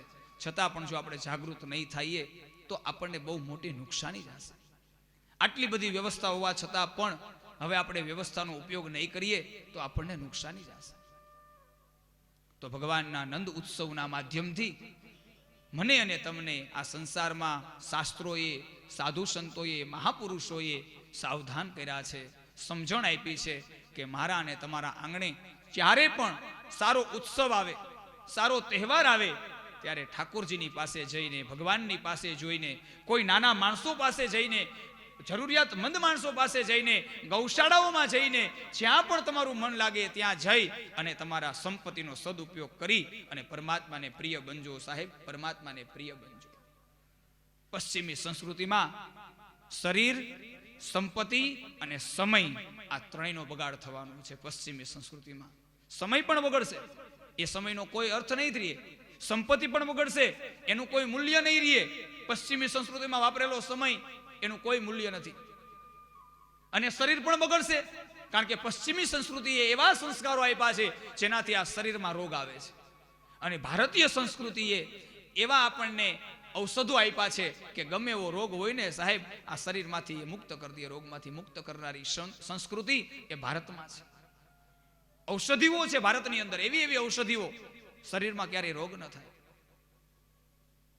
આજના ડોક્ટરો, પેલાના ડોક્ટરો હતા ને, એ પેલા નાળ તપાસતા, નાળ, આપણો હાથ તપાસતા. અને હાથ તપાવશે, નાળ લઈ લે ને હાથમાં પેલાના ડોક્ટરો, ત્યાં એ કહી દે, રિપોર્ટ કરી નાખે પોતે કે આ જ તકલીફ છે તમને, અને દવા આપી દે અને સાજા થઈ જાય માણસો. આજ ધીમે ધીમે ધીમે ધીમે ભૌતિકતા આગળ વધતી ગઈ, પશ્ચિમી સંસ્કૃતિ આગળ વધતી ગઈ, આપણે વિનાશ તરફ આગળ વધતા ગયા. એટલે શું થયું કે કાંઈ પણ રોગ આવે ને શરીરમાં, પેલો રિપોર્ટ થાય.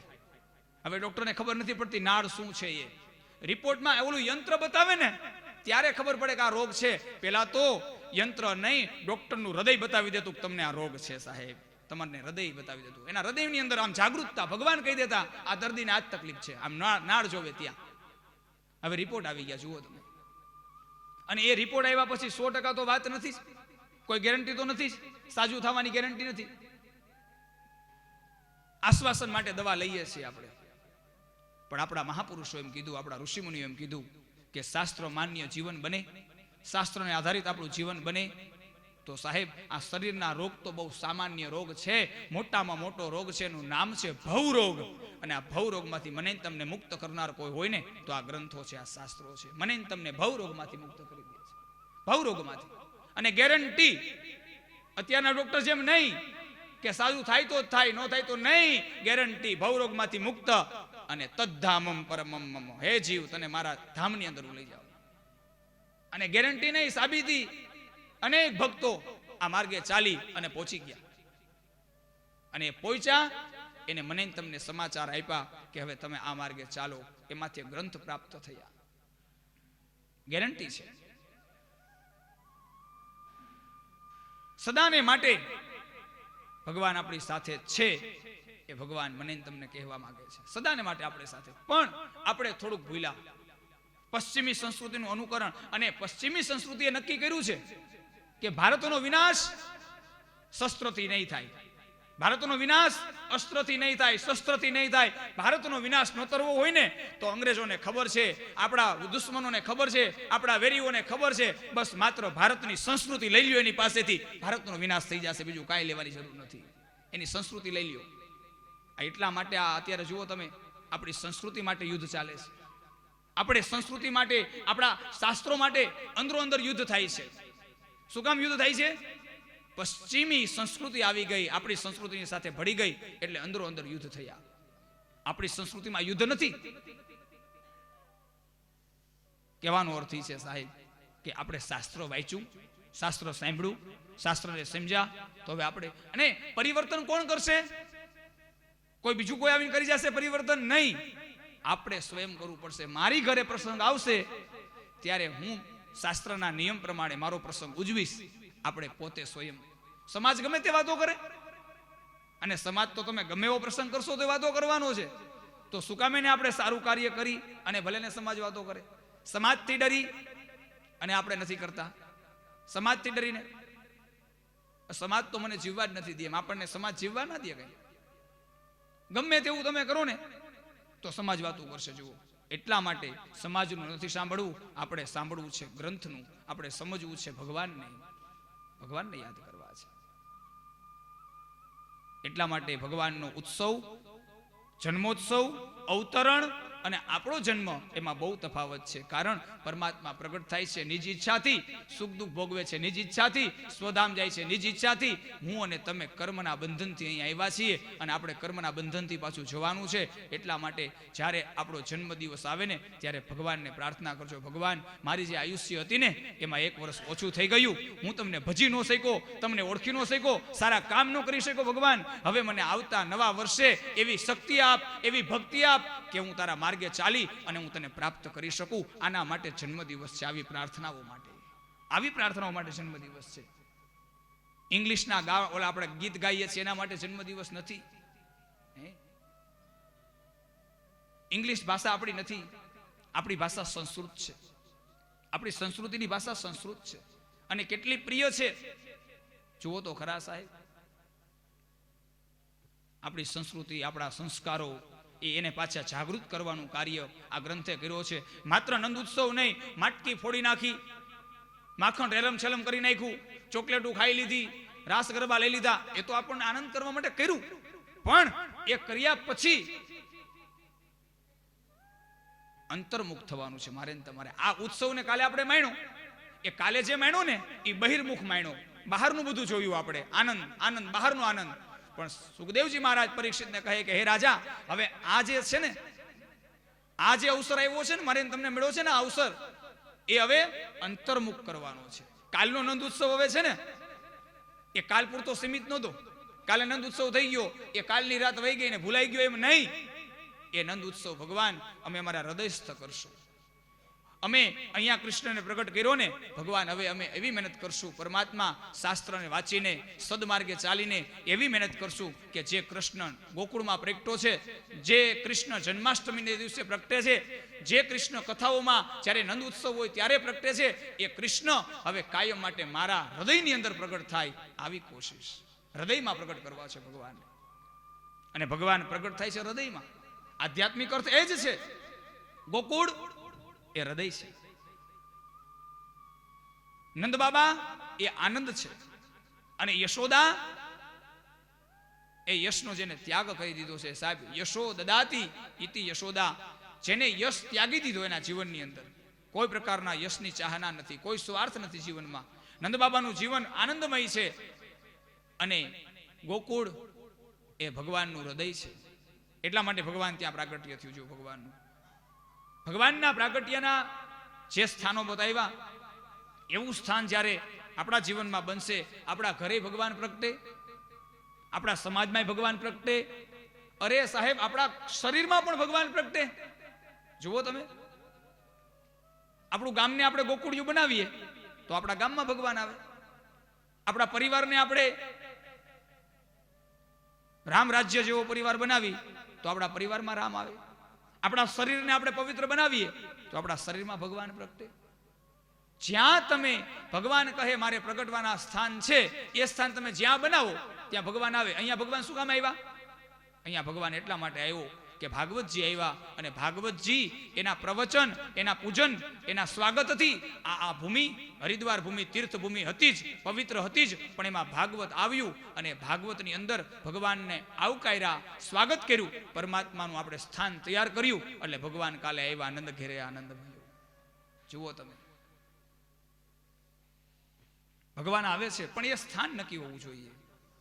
જે પરમાત્માને પ્રિય છે એવું સ્થાન મળી જાય તો ભગવાન આજે પણ પ્રગટ થાય છે. અને ભગવાન પ્રગટ થાય એટલે શું થાય છે તો કે મારા તમારા જીવનની અંદર બધું ચિંતન, બધી જવાબદારી બધું પરમાત્મા લઈ લે. વસુદેવ હતા ને મથુરાની અંદર, જ્યારે ભગવાન પ્રગટ થવાના હતા ત્યારે વસુદેવ અને દેવકીને ચતુર્ભુજ રૂપે ભગવાને દર્શન આપ્યું. પહેલા શંખ ચક્ર ગદા પદ્મને ધારણ કરી અને પરમાત્મા પ્રગટ થયા. શું કામે? વસુદેવને જ્ઞાન દેવા માટે કે મારું પ્રાગટ્ય થવાનું છે.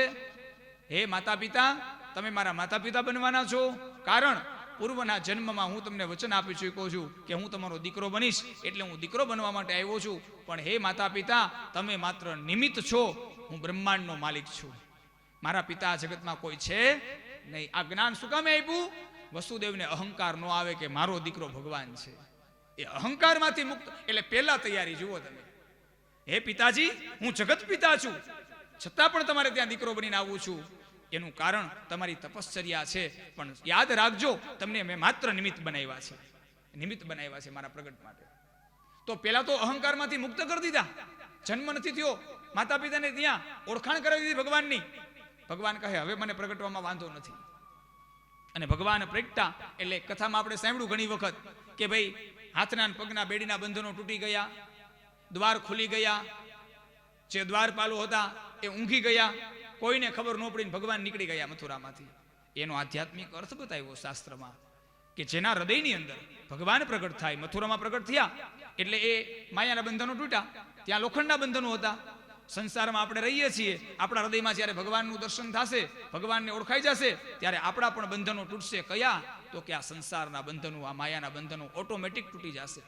આપણે મહેનત કરીએ તો ના તૂટે, પણ ભગવાનનો સ્પર્શ થાય તો માયાના બંધન તૂટી જાય. દ્વારપાલો ઊંઘી જાય. કામ, ક્રોધ, લોભ, મોહ, મત્સર આને જીતી શકાય એમ નથી. આને નથી જીતાય એમ. કોઈ એમ કે મને હવે કોઈ દિવસ અહંકાર નો આવે, એ શક્ય નથી. જીતાય એમ નથી. પણ જો ભગવાનનું પ્રાગટ્ય થઈ જાય તો જીતી ન શકીએ તો કાંઈ નહીં, પણ એ સમાધિમાં વયા જાય, બેભાન થઈ જાય, એ કોઈ કામ ન કરી શકે. એટલા માટે ભગવાન માયાના બંધનમાંથી મુક્ત કરે છે, મોહના બંધનમાંથી મુક્ત કરે છે. ભગવાનનું પ્રાગટ્ય મારા ને તમારા જીવનમાં એક નવો પ્રકાશ આપે છે. પરમાત્મા ગોકુળમાં આવ્યા છે. ભગવાને નંદ ઉત્સવ જ્યારે પ્રારંભ કર્યો ત્યારે સૌ પ્રથમ પહેલા જુઓ, ભગવાનનું પ્રાગટ્ય મને તમને કેટલું બધું શીખવી જાય. કારણ કે આજે આપણે પણ માતા પિતા બનીએ છીએ. આપણા દીકરાના દીકરીઓ પ્રગટે આપણે પણ માતા પિતા બનીએ. નંદ બાબા માતા પિતા બન્યા ત્યારે એને શું કર્યું? સૌ પ્રથમ પહેલા સુખદેવજી મહારાજ વર્ણન કરે છે કે જ્યારે ભગવાન ગોકુળની અંદર આવ્યા ત્યારે ભગવાને વધામણા માટે નંદ બાબાએ ઉત્સવ કર્યો છે. શ્રી સુકૌવાચ નંદસ્તાત્મજ ઉત્પન્ને જાત યાદો મહાદવ આહુય વિપ્રાન વ્યજ્ઞાન સ્નાન શુચિરલંકૃત સ્નાન શુચિરલંકૃત. શું થયું? તો કે નંદ બાબા છે ને એને સ્નાન કર્યું, નવા વસ્ત્ર પહેર્યા, અલંકારો ધારણ કર્યા અને બ્રાહ્મણોને બોલાવ્યા છે. સૌ પ્રથમ પહેલા ભગવાન ઠાકોરજીની વધામણી આપી સુનંદાએ કે તમારે ત્યાં લાલો ભયો, તમારે ત્યાં દીકરાનો જન્મ થયો, ત્યારે પહેલું કાર્ય નંદ બાબાએ બ્રાહ્મણોને બોલાવ્યા. બ્રાહ્મણોને બોલાવી અને આશીર્વાદ, હે બ્રાહ્મણો પધારો, અમારે ત્યાં લાલાનો જન્મ થયો, એને આશીર્વાદ આપો.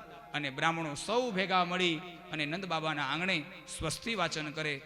યહાં પે સબ ભૂદેવો એ પાઠ કર રહે. હું હિન્દીમાં એટલે બોલું છું એ લોકો સમજી શકે. તો એ સબ પંડિતો કો હમ પ્રાર્થના કરે કે અહીંયા નંદ બાબાને ઘરે જે બ્રાહ્મણો આવ્યા એને સ્વસ્તિ વાચન એટલે એકાદ મંત્ર વેદનું આપણે સૌ સાથે મળી અને મારા યજમાન પરિવારને આશીર્વાદ આપીએ. આપણે આજના દિવસે કે તમારે ત્યાં પણ ઠાકોરજીનું પ્રાગટ્ય થયું છે તો ભગવાન તમારા વંશની વૃદ્ધિ કરે, તમારા વંશની અંદર સુખ, શાંતિ, સમૃદ્ધિ પ્રદાન કરે, તમારા જીવનની અંદર તમારા સંતાનો ભક્ત બને અને ભક્તિ કરતા કરતા, સદકાર્ય કરતા કરતા તમારું અને તમારા પરિવારનું જીવન એ સાર્થક બને. એવા બ્રાહ્મણોના આશીર્વાદ જે નંદ બાબાના આંગણે આશીર્વાદ મેળા બ્રાહ્મણોના, એ જ આજે આ પરિવારને, આ બધા શ્રોતાઓને બ્રાહ્મણો દ્વારા એક મંત્ર દ્વારા આપણે સૌ સાથે મળી અને આશીર્વાદ આપશું. હરિ ઓમ. સ્વસ્તિ ન ઇન્દ્રો વૃધસ્રવાઃ સ્વસ્તિ નઃ પૂષા વિશ્વવેદાઃ સ્વસ્તિ નસ્તારક્ષો અરિષ્ટનેમિઃ સ્વસ્તિ નો બૃહસ્પતિર્દધાતુ. ઓમ શાંતિ શાંતિ શાંતિ. આવી રીતે વેદ મંત્રો બોલાયા નંદ બાબાના આંગણે. બ્રાહ્મણો પધાર્યા, વેદ મંત્રો દ્વારા આશીર્વાદો અપાયા. નંદ બાબાએ બ્રાહ્મણોને ખૂબ ગાયો દાન આપી છે. કારણ કહેવાય છે કે ગોકુળની અંદર નંદ બાબા એની પાસે 9 લાખ ધેનો હતી, 9 લાખ ગાયો હતી. પહેલાના સમયની અંદર ગાયો જેની પાસે વધારે હોય ને એને સાવકાર માણસ કહેવાતા. આપણે અત્યારે કેમ પૈસા વધારે હોય એને ધનવાન કહીએ છીએ. આ ધનવાન છે ને એ શબ્દ ક્યાંથી આવ્યો? ધનવાન શબ્દ આવ્યો ક્યાંથી? તો કે ધેનુવાન, ત્યાંથી ધનવાન આવ્યો. ધેનુ એટલે ગાય. જેની પાસે ગાયો વધારે હતી ને એ ધેનુવાન કહેવાતા, અને અત્યારે સંપત્તિ જેની પાસે વધારે એ ધનવાન કહેવાય છે. જુઓ, ધેનુવાન, ત્યાંથી આ ધનવાન શબ્દ છે. આપણા મહાપુરુષોએ બતાવ્યું ચિંતન કરીને, મનન કરીને. પેલાના સમયમાં જેની પાસે ગાયો વધારે એ સાવકાર માણસ, એ મોટો માણસ કહેવાય, એને ધેનુવાન માણસ કહેવાય. અને એના ઉપરથી આજના સમયમાં ધનવાન શબ્દ આવ્યો. ગાયો 9 લાખ ગાયો એના માલિક હતા નંદબાબા. એટલે સંપત્તિના બદલે ગાયોનું દાન કર્યું છે. અઢળક ગાયોના દાન બ્રાહ્મણોને કર્યા. બ્રાહ્મણો રાજી થયા, સ્વસ્તિ વાચન થયા, આશીર્વાદ મળ્યા છે. અને હવે ઠાકોરજી માં યશોદાના આંગણે રમવા લાગ્યા. ભગવાનની લીલાનો પ્રારંભ થયો, કારણ કે ભગવાન આવ્યા છે. જુઓ, આપણે આંગણે કોઈ સંત આવે, આપણે આંગણે કોઈ બ્રાહ્મણ આવે, આપણે આંગણે કોઈ મહાપુરુષ આવે, અથવા તો આપણે આંગણે કોઈ શાસ્ત્ર આવે, એનો સમય વધારે બગાડાય નહીં. એનો સદુપયોગ કરાય એના સમયનો. કઈ રીતે? તો કે આંગણે કોઈ બ્રાહ્મણ આવે તો એની સાથે સત્સંગ કરાય, શાસ્ત્રોની વાતો કરાય. કોઈ સંત આવે તો એની પાસે જ્ઞાનની વાતો કરાય. જે કાંઈ સમય આપણને મળ્યો છે સજ્જન વ્યક્તિની સાથે રહેવા માટે, ત્યારે આપણે સારી વાતો કરી લેવી જોઈએ, સારું જ્ઞાન મેળવી લેવું જોઈએ. એનો બહુ સમય બગાડાય નહીં. ભગવાનનો સમય કિંમતી છે, વિદ્વાનોનો સમય કિંમતી છે. કારણ વિદ્વાનો, બ્રાહ્મણો એ જ્યારે ફ્રી હોય ને ત્યારે ભગવાનના ચિંતનમાં હોય, એટલે એને વધારે આપણે રોકાય નહીં. અને રોકીએ તો સતત અને સતત ભગવાનની જ વાતો કરવી જોઈએ. એટલે બ્રાહ્મણને, એ સંતોને, એ મહાપુરુષોને એમ થાય કે અમે અમારી ભક્તિ જ કરી રહ્યા છીએ, કારણ કે એનું જીવન જ ભગવાનમય છે. પણ આપણે શું કરીએ છીએ? સંતો પાસે જાય, મહાપુરુષો પાસે જાય, આપણે સંસારની વાતો લઈને બેસીએ છીએ. હવે સંસારની વાતો ક્યાં કરવાની છે? સંસારના માણસો આરે કરવાની છે. આડોશી પાડોશી સગા સંબંધીઓ, એની પાસે તમે સંસારના સુખ દુઃખ જે કાંઈ કરવું હોય તે વાત કરી શકાય. પણ જ્યારે સંત આવે, મહાપુરુષ આવે, બ્રાહ્મણ આવે, ત્યારે તો સત્સંગની જ વાતો, જેનાથી આપણું જીવન ધન્ય બને. ભગવાન આવ્યા, ભગવાનનો એક એક સમય કિંમતી છે. ભગવાન રહ્યા છે 125 વર્ષ, પણ 125 વર્ષમાં એક ક્ષણ એવી નથી ભગવાન ફ્રી હોય. સતત ભગવાને શું કાર્ય કર્યું? ધર્મની સ્થાપના, ધર્મની સ્થાપના. ભગવાન પ્રગટ થયા, ભગવાન હજી તો પ્રગટ થયા અને 5-7 દિવસ ગયા ત્યાં ભગવાનને લીલા શરૂ કરી દીધી. જુઓ, ભગવાનના બધા સંસ્કારો થઈ ગયા અને પરમાત્મા હવે લીલાઓ કરવા લાગ્યા છે બ્રજની અંદર. તરત જ ધર્મની સ્થાપનાનું કામ, કારણ કે ભગવાનને ખબર છે હું આવ્યો છું શા માટે? ધર્મની સ્થાપના કરવા માટે આવ્યો છું, સમય બગાડીશ નહીં. એમ સાચા સંત મહાપુરુષ એ પોતાના જીવનનો સમય ન બગાડે, સારા કાર્યની અંદર એ સમય વિતાવે છે, સદકર્મ વિતાવે છે. આપણને પણ જ્યારે પણ આવું ગ્રંથનું સાનિધ્ય મળે, સંતનું સાનિધ્ય મળે, ત્યારે એની સાથે સારી જ વાતો કરવી, સત્સંગની વાતો કરવી, ભગવાનની વાતો કરવી. આવો આપણને સંદેશો આપે છે ઠાકોરજી. ભગવાન મોટા થયા, 12 દિવસના ભગવાન થયા, 13 દિવસના થયા, અને 14મા દિવસે જ્યારે ભગવાન 14 દિવસના થયા ત્યારે ડોંગરેજી મહારાજ, સુખદેવજી મહારાજ ભાગવતમાં વર્ણન કરે કે 14મો દિવસ ભગવાનનો અને ભગવાનની લીલા શરૂ. સૌ પ્રથમ પહેલા શું થયું? તો કે પૂતનાનો વધ ભગવાને કર્યો. સૌ પ્રથમ પહેલા ભાગવતમાં પૂતનાને મારી, પણ પૂતનાને સમજવાની છે, પૂતનાની કથા સમજવાની છે, એનો આધ્યાત્મિક અર્થ સમજવાનો છે. પૂતનાને શા માટે મારી? આ પૂતના કોણ હતી? એનું દિવ્ય ચરિત્ર સુખદેવજી મહારાજ પરીક્ષિત રાજાને બતાવે છે.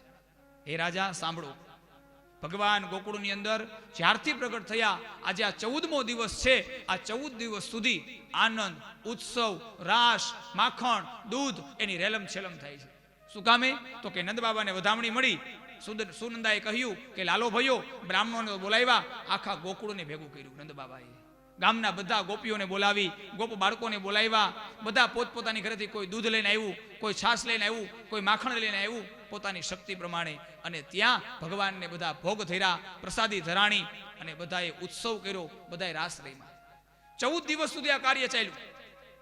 14મા દિવસે આટલો બધો મોટો ઉત્સવ હતો, અને આ ઉત્સવની વચમાં નંદ બાબાને મથુરાની યાદ આવી, કંસની યાદ આવી. શું કામે?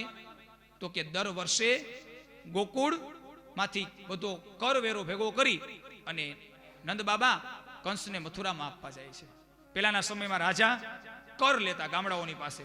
આજનો ટેક્સ, ત્યારનો કર. રાજા હતા ને એ કર લેતા. એટલે નંદ બાબાએ દર વર્ષે કર આપવાનો હોય, યાદ આવ્યો, વર્ષ પૂરું થયું, કર આપવાનો સમય થયો. એટલે નંદ બાબા બધા ગોપ બાળકોને મા યશોદાને ભેગા કરીને કહે કે તમે નંદ ઉત્સવ કરો, તમે રાસ રમો, મારે સમય થયો મથુરા જવાનો, તો હું હમણાં કર દઈને આવું કંસને. અને નંદ બાબા નીકળે છે કર દેવા માટે મથુરાની અંદર.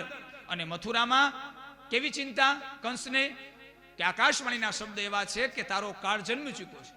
મારો કાળ કોણ છે, દેવકીનું 8મું સંતાન છે એ તો ખબર છે, પણ અત્યારે ક્યાં છે એ ખબર નથી.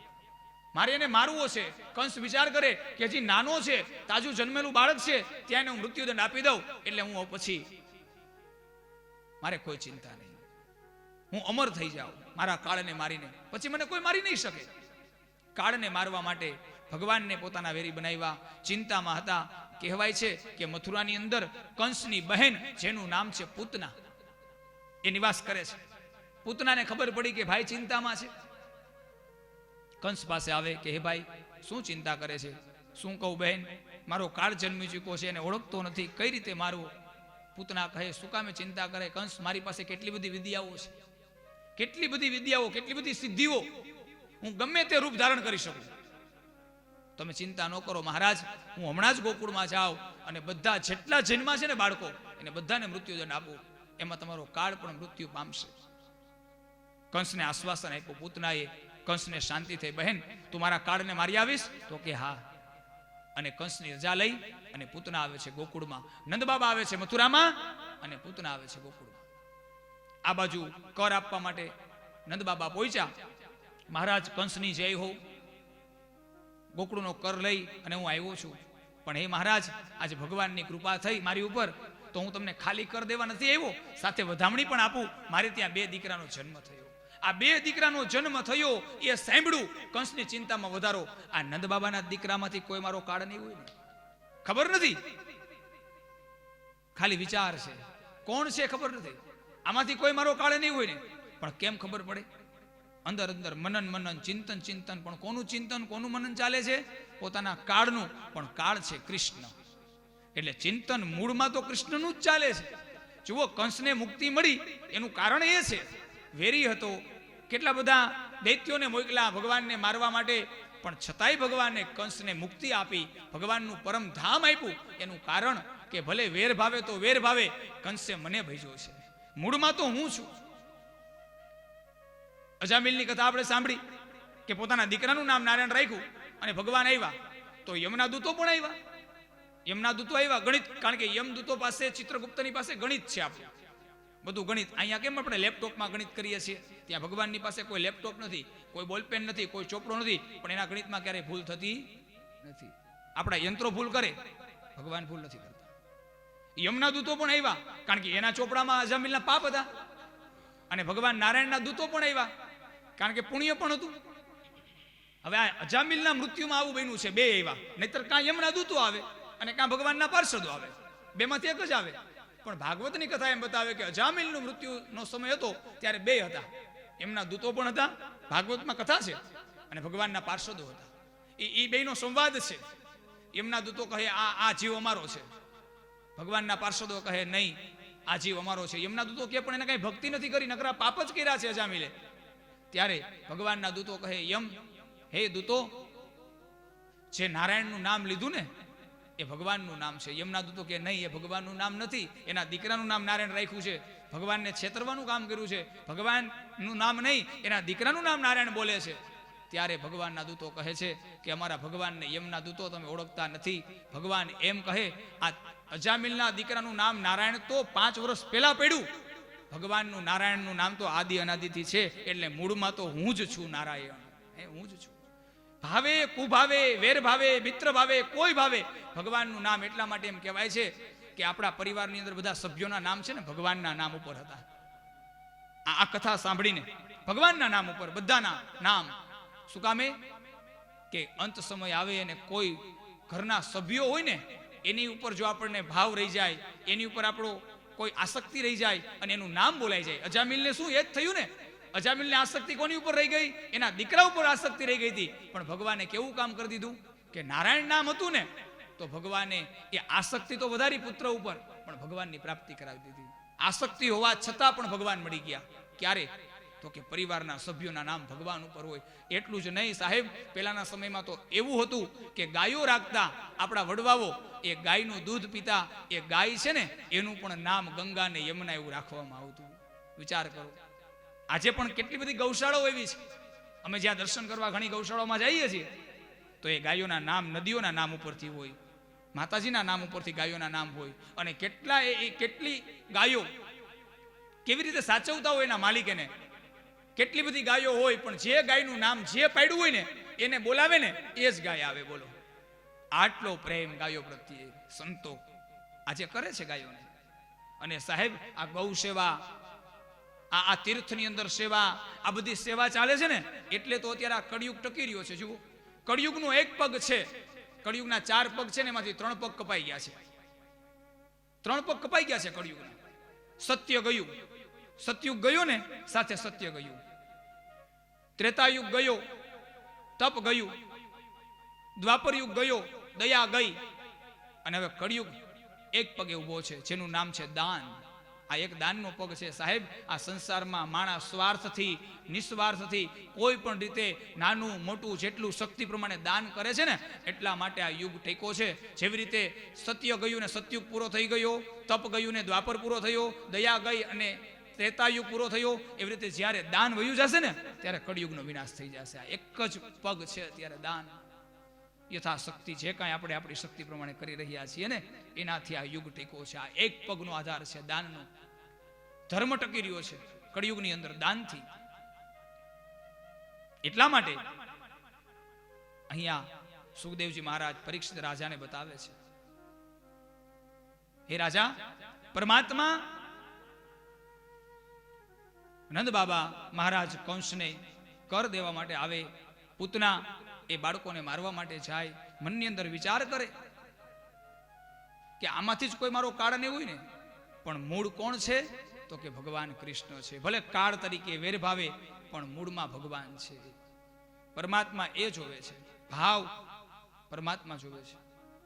તો આખું જીવન કંસે કૃષ્ણ કૃષ્ણ કૃષ્ણ કરીને પસાર કર્યું. ભગવાનનો જન્મ થયો ત્યારથી જ્યારે ભગવાન સામે યુદ્ધ થયું ને ત્યાં સુધી કૃષ્ણ મારો કાળ છે, કૃષ્ણ મારો કાળ છે, કૃષ્ણ મારો કાળ છે. આવા જપ કર્યા, ભગવાનને પ્રાપ્ત થઈ ગયું. તો અહીંયા કંસ વિચાર કરે છે, પણ વિચારના અંતે નક્કી કર્યું કે પૂતના ગઈ છે, જે કોઈ મારો કાળ હશે એને હમણાં મારીને આવશે. આવો મનમાં વિચાર કરી નંદ બાબાને વધામણી આપી. નંદ બાબાએ વધામણી આપી એટલે કંસે વધામણી લીધી, પણ સાથે રમકડા આપ્યા રમવા માટે. નંદ બાબાને ક્યાં ખબર છે અત્યારે તો આ બાળકોને આપવા માટેના રમકડા છે, રમવા માટેના, પણ હજી તો કંસ કેવડા મોટા મોટા રમકડા મોકલશે ઠાકોરજી માટે. અને એમાં એક રમકડું તો નીકળી ગયું. કયું રમકડું? પૂતના નામનું રમકડું ભગવાનને રમવા માટે કંસે મોકલી દીધું છે. અને પૂતના આવી છે, પણ પરિસ્થિતિ જુઓ, ભગવાનની વાતો જુઓ, પ્રેમ જુઓ તમે. ગોકુળની અંદર પૂતના શા માટે આવી? તો કે બાળકોને મારવા માટે આવી. પણ ગોકુળની ભૂમિ કે જ્યાં ભગવાન પ્રવેશ કરી ચૂક્યા છે, ભગવાનના પગ જે ભૂમિ ઉપર પડી ગયા છે સાહેબ, એ ભૂમિ એટલી પવિત્ર બની ગઈ છે કે જ્યાં ભગવાન પ્રગટ થઈ ગયા છે, પૂતના જેવી રાક્ષસી એ ભૂમિ ઉપર પગ દીધો ને પોતાના વિચારો બદલાઈ ગયા. આવી છે મારવા, મારવાનો વિચાર જ બદલાઈ ગયો. જુઓ, ભૂમિ ઉપર છે ને, તમે જે ભૂમિ ઉપર પગ મૂકો ને એવા તમને એના વાઇબ્રેશન, આ નિયમ છે ભૂમિનો. જેવી ભૂમિ એવું વાઇબ્રેશન આવે, એવા વિચારો આવે. આપણે એમ કહીએ ને મંદિરમાં બહુ શાંતિ મળે, તીર્થમાં બહુ શાંતિ મળે, કથામાં બહુ શાંતિ મળે. એનું કારણ કે અહીંયા પરમાત્મા છે, તીર્થમાં ભગવાન છે, અને ભગવાન છે અને અહીંયા તપ થયું છે, ત્યાં સાધનાઓ થઈ છે, એના વાઇબ્રેશનો કામ કરે છે. અહીંયા જેટલી શાંતિ મળે ને એટલી શાંતિ તમને ભૌતિક ભૂમિ ઉપર ન મળે. હા, ત્યાં તમને ક્ષણિક સુખ મળે, હૃદયનો આનંદ ત્યાં ન મળે. હૃદયનો આનંદ હોય એ તો જ્યાં પરમાત્મા હોય ત્યાં જ હોય છે. આ ભૂમિનો પ્રભાવ છે, વાઇબ્રેશન છે. જુઓ, પૂતના વિચાર કરો તમે, આવી હતી મારવા, વિચાર બદલાઈ ગયા. શું કામે? કે ભગવાનને જે ભૂમિ ઉપર પ્રાકટ્ય થઈ ગયું એ મારવાનો વિચાર ન આવે, કારણ કે ભગવાન તો પ્રેમ સ્વરૂપે છે. ભગવાનનું સ્વરૂપ છે પ્રેમ. પૂતનાને પણ પ્રેમ જાગ્યો. ગોકુળમાં આવીને જોયું, સુંદર મજાનો ભવ્ય રાસ ચાલે છે ભગવાનનો. બધા કીર્તન કરે છે, કોઈ ભગવાનનું ભજન કરે છે, કોઈ રાસ રમે છે. અને પૂતનાએ શું કર્યું?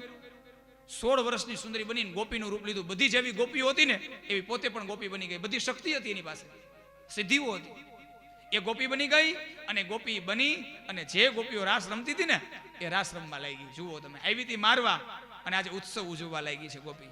પૂતના ભૂલી ગઈ હું શેના માટે આવી છું એમ. ભૂમિનો પ્રભાવ છે. જે ભૂમિ ઉપર ભગવાન આવ્યા છે ને સાહેબ, એટલા માટે તો 7 નગરીઓ અયોધ્યા, મથુરા, માયા, કાશી, કાંચી, અવંતિકા અને દ્વારિકા, આ 7 નગરીઓ કેવી છે? મોક્ષદાયિકા છે. અયોધ્યા, મથુરા, માયા, કાશી, કાંચી, અવંતિકા, પુરી દ્વારાવતીશ્ચૈવ સપ્તેથા મોક્ષદાયિકા. 7 નગરીઓ મોક્ષને આપવા વાળી છે. શું કામે મોક્ષ આપે છે? એમ કહેવાય છે કે ખાલી ભૂમિ ઉપર તમે યાત્રા કરી આવો ને તોય મોક્ષ મળી જાય એવી ભૂમિઓ, કારણ ત્યાં પરમાત્મા પ્રગટ થયા છે. ભગવાને લીલા કરી છે. અયોધ્યા, મથુરા, માયા એટલે આપણે જે ભૂમિ ઉપર બેઠા છીએ એ હરિદ્વાર. અને માયાદેવીનું મંદિર છે હરિદ્વારમાં. માયા નગરી કીધી છે આને. અહીંયા આવવાથી મોક્ષ મળે છે. આનું દર્શન કરવાથી મોક્ષ મળે છે, કારણ કે પરમાત્માનો નિવાસ થયો છે. વાઇબ્રેશન ભૂમિના જુઓ. એટલા માટે તો જુઓ તમે, મહાભારતની કથા યાદ કરો. આ પુતનાને આવું શું કામ થયું? રાસ શું કામે રમવા લાગી ગોપીઓની સાથે? મહાપુરુષોએ ભાવ પ્રગટ કર્યા છે. આ બધા ભાગવતની અંદર અનેક ભાવો પ્રગટ થયા કે પૂતનાને, પરમાત્માને મારવાના બદલે એની ભક્તિ કરવા લાગી, ભગવાનની કીર્તન કરવા લાગી, રાસ રમવા લાગી. ભગવાનના પ્રાગટ્યનો વાઇબ્રેશન કામ કરી ગયા. મહાભારતમાં પણ આવું જ થયું. મહાભારતમાં શું થયું? યુદ્ધ નક્કી તો થઈ ગયું, યુદ્ધ થશે પાંડવો ને કૌરવોનું, પણ ભગવાનને મોટો પ્રશ્ન એ આવ્યો. અર્જુનને કહે, હે અર્જુન, યુદ્ધ થશે તો ખરા, પણ એવી ભૂમિ તો જોશે ને કે જ્યાં જાય ને ત્યાં વીરતા પ્રગટ થાય. હૃદયની અંદર વીરતા પ્રગટ થાય એવી ભૂમિ તો જોશે ને. યુદ્ધ કરવું હોય ને તો એવી ભૂમિ ઉપર જવું પડશે. ભક્તિ કરવી હોય તો એવી ભૂમિ ઉપર જવું પડશે. એટલા માટે તમે જુઓ, હરિદ્વારમાં અહીંયા આપણે આવ્યા છીએ અહીંયા, તો આ કેવી ભૂમિ છે? તો કે પ્રાયશ્ચિતની ભૂમિ છે. અહીંયા જીવ આવીને શું કરે છે? પ્રાયશ્ચિત કરે પોતાના પાપનું, ગંગામાં સ્નાન કરીને. કાશી, ત્યાં જઈએ તો કાશી કઈ ભૂમિ છે? તો કે મુક્તિની ભૂમિ છે. કાશીની અંદર એમ કહેવાય છે કે કોઈ પણ જીવ મૃત્યુ પામે, ભગવાન મહાદેવ એને તારક મંત્ર આપી અને મોક્ષ આપે છે. આ કાશી નગરીમાં. કાશી નગરીમાં કોઈ યોનિનું મહત્વ નથી. કઈ યોનિમાં જીવ ભટકે, કોઈ યોનિનું મહત્વ નથી, કોઈ વર્ણનું મહત્વ નથી, કોઈ જીવનું મહત્વ નથી. ખાલી મહત્વ અહીંયાનું મરવાનું મહત્વ છે. કાશીમાં મરીએ બસ મુક્તિની પ્રાપ્તિ. પાપનું મહત્વ નથી. આ જુઓ તો ખરા, મહાપુરુષોએ કેવી વ્યવસ્થા કરી. પ્રાયશ્ચિતની ભૂમિ હરિદ્વાર, મુક્તિની ભૂમિ કાશી, અને જ્યારે પ્રેમની વાત આવે ને ત્યારે વૃંદાવન, મથુરા, ગોકુળ પ્રેમ ભૂમિ છે સાહેબ. ત્યાં જાવ ને પ્રેમ પ્રગટ થાય તમારા હૃદયની અંદર. જે ભૂમિ ઉપર તમે જાઓ ત્યાં તમને એના લક્ષણો આવે તમારી અંદર. સમજવાનું કે આ ભૂમિ ઉપર કંઈક કોન્ટેક્ટ છે આપણો. પણ એ ક્યારે અનુભૂતિ થાય? એ અનુભૂતિ ત્યારે થાય, હરિદ્વારમાં આપણા પાપ બળે છે એ અનુભૂતિ ક્યારે થાય? કે જ્યારે તમે આ ભૂમિની અંદર સમર્પણ કરી દો, તમારું સમર્પિત થઈ જાવ આ ભૂમિને. હૃદયમાં ભગવાનનું ભક્તિ જાગી જાય આ ભૂમિ ઉપર આવીને. બાકી તો તમે આ જ ભૂમિ ઉપર આવ્યા હોય ને ફરવા માટે આવ્યા હોય તો પછી એ અનુભૂતિ થાય, કારણ કે આપણે ફરવા આવ્યા છીએ. ફરવા વાળાની અનુભૂતિ ન થાય. અહીંયા યાત્રા કરવા માટે આવે ને એને અનુભૂતિ થાય. એ નિયમ છે, જુઓ તમે. એના માટે એવી રીતે પાત્ર બનવું પડે. બાકી લખાણું છે એ તો છે જ, પણ નથી એમાં આપણી કંઈક ખોટ છે. બાકી લખાણું બધું છે. એટલા માટે મહાભારતનું યુદ્ધ, અને એમાંય યુદ્ધ કરવું ક્યાં, આવો મનમાં વિચાર કર્યો. આજનું હરિયાણા, કુરુક્ષેત્રનું મેદાન કહેવાય છે ને, એ બધું એની આજુબાજુમાં વિસ્તાર છે ને. અત્યારનું જે હરિયાણા કહેવાય, દિલ્હીની આસપાસ, હરિયાણાની આસપાસ, એ કુરુક્ષેત્રનું મેદાન કહેવાય છે. પહેલાના સમયનું એ કુરુક્ષેત્ર. એ કુરુક્ષેત્ર ગોતવા માટે નીકળે છે. કોઈ સંતે બહુ સરસ દ્રષ્ટાંત આપ્યું છે આ કુરુક્ષેત્રના મેદાન વિશે. મહાભારતનું યુદ્ધ નક્કી થઈ ગયું. યુદ્ધ કરવા માટે તૈયાર થયા. ભગવાન કહે યુદ્ધની ભૂમિ ગોતવી છે કે જ્યાં ક્રૂરતા હોય, જ્યાં વીરતા હોય, જ્યાં દયા ન હોય. કારણ કે એવી ભૂમિ પર યુદ્ધ થાય ને, દયા આવી જાય તો યુદ્ધ કેમ કરવું? ભગવાન આવી ભૂમિ ગોતવા માટે નીકળ્યા. કોઈ સંતે દ્રષ્ટાંત આપ્યું. અર્જુન સાથે છે. અર્જુન અને ભગવાન એ રથ લઈ અને એ ભૂમિ ગોતવા માટે નીકળ્યા. એ હસ્તિનાપુરથી આગળ વાયલા. કુરુક્ષેત્રનું મેદાન જે છે, યુદ્ધ જ્યાં થયું છે, એ ભૂમિ આવી. રથ ઉભો રહી ગયો ભગવાનનો, કારણ કે ભગવાન છે. એને તો ખબર છે કે આ જ ભૂમિ પર યુદ્ધ થાય, પણ અર્જુનને તો બતાવવું પડશે ને કે આ ભૂમિ પર યુદ્ધ શા માટે કરવું. ભગવાનને તો ખબર પડી ગઈ કે આ ક્રૂરતાવાળી ભૂમિ છે, પણ અર્જુન એમ નહીં માને. અર્જુનને સાબિતી આપવી પડે, આપણને સાબિતી આપવી પડે કોઈ પણ વાત માટે. ભગવાને અર્જુનને સાબિતી આપવા માટે એક દ્રશ્ય બતાવ્યું. અર્જુન, અહીંયા યુદ્ધ થશે. આ યુદ્ધ છે ને ક્રૂરતાની ભૂમિ છે, અહીંયા કોઈને દયા નથી. પણ ભગવાન, હજી તો આપણે અહીં પહોંચ્યા છીએ, અને અહીં પહોંચતા હવે તમે નક્કી કરી નાખ્યું કે અહીં યુદ્ધ થશે. અહીંયા એવી કઈ વસ્તુ છે? તમે શેના આધારે કહો છો કે અહીં કોઈની ઉપર દયા નથી? એ અર્જુન, મને ખબર છે, મારે તને સાબિતી આપવાની છે. એટલા માટે હું તને એક દ્રશ્ય બતાવું. એ દ્રશ્ય તું જોઈ લે એટલે તને ખબર પડશે કે અહીંયા યુદ્ધ શા માટે. અર્જુન કહે, બતાવો ને ભગવાન. એટલે કે જો દૂર એક ખેતર છે, એક વાડી હતી, એક ખેતર હતી. ત્યાં એક ખેડૂત ખેતી કામ કરે છે. એનો દીકરો અહીંયા કામ કરે છે, એમની માં કામ કરે છે. માતા પિતા અને સાથે દીકરો આ ત્રણેય ખેતરમાં કામ કરે છે. ત્યાં જા અને તું પાણીની માગણી કર કે અમારે પાણી પીવું છે, મેં બહુ તરસ્યા થયા છે. જો આ પરીક્ષા છે અર્જુનની સાબિતી માટે. કુરુક્ષેત્રના મેદાનની ઓળખાણ કઈ રીતે ભગવાને કરાવી અર્જુનને, એની કથા. અર્જુન આવે છે, પાણી, ખેડૂત લોકો કામ કરે છે, માતા પિતા સાથે પુત્ર પોતપોતાના કામમાં, એકાબીજાની સામે પણ જોતા નથી. માતા પિતા દીકરો હોય એવો કોઈ ભાવ નથી, એવો કોઈ પ્રેમ નથી, કરુણા નથી, માત્ર કામ કરે છે. અને એ ત્રણેય કામ કરતા હતા. ત્યાં અર્જુન પહોંચ્યા. એ ભાઈ, અમે અહીંયા વટે માર્ગુ છીએ, અહીંથી અમે નીકળ્યા છીએ, અમને પાણીની તરસ લાગી છે, પાણી આપો ને. એકાબીજા સામે કોઈ જોતું નથી. માતા નો જુએ, પિતા નું જુએ, પુત્ર નું જુએ. અર્જુને 2-3 વખત પાણી માંગ્યું, પણ અર્જુન ઉપર કોઈને દયા આવી નહીં. એટલે એને એમ થયું કે ભગવાનની વાત સાચી છે, અહીંયા દયા નથી, પાણી પણ કોઈ નથી આપતું. પણ આટલેથી પૂરતું ન થયું. શું થયું? તો કે થોડે દૂર અર્જુન નિરાશ થઈ ગયા, પાણી નહીં મળે. એટલે જેવા અર્જુન પાછા વળ્યા, અર્જુન ભગવાનને કહેવા માટે કે ભગવાન, અહીંયા તો પાણી કોઈ નથી આપતું, એટલી પણ કોઈ દયા નથી. હજી તો એ પાછા વળે ત્યાં બન્યું શું? એવા જ સમયે જે દીકરો કામ કરતો હતો, મા બાપ અને દીકરો કામ કરતા હતા, એ દીકરાને એક સર્પે દંશ માર્યો ઓચિંતા. અર્જુનને તો હાહાકાર થઈ ગયો.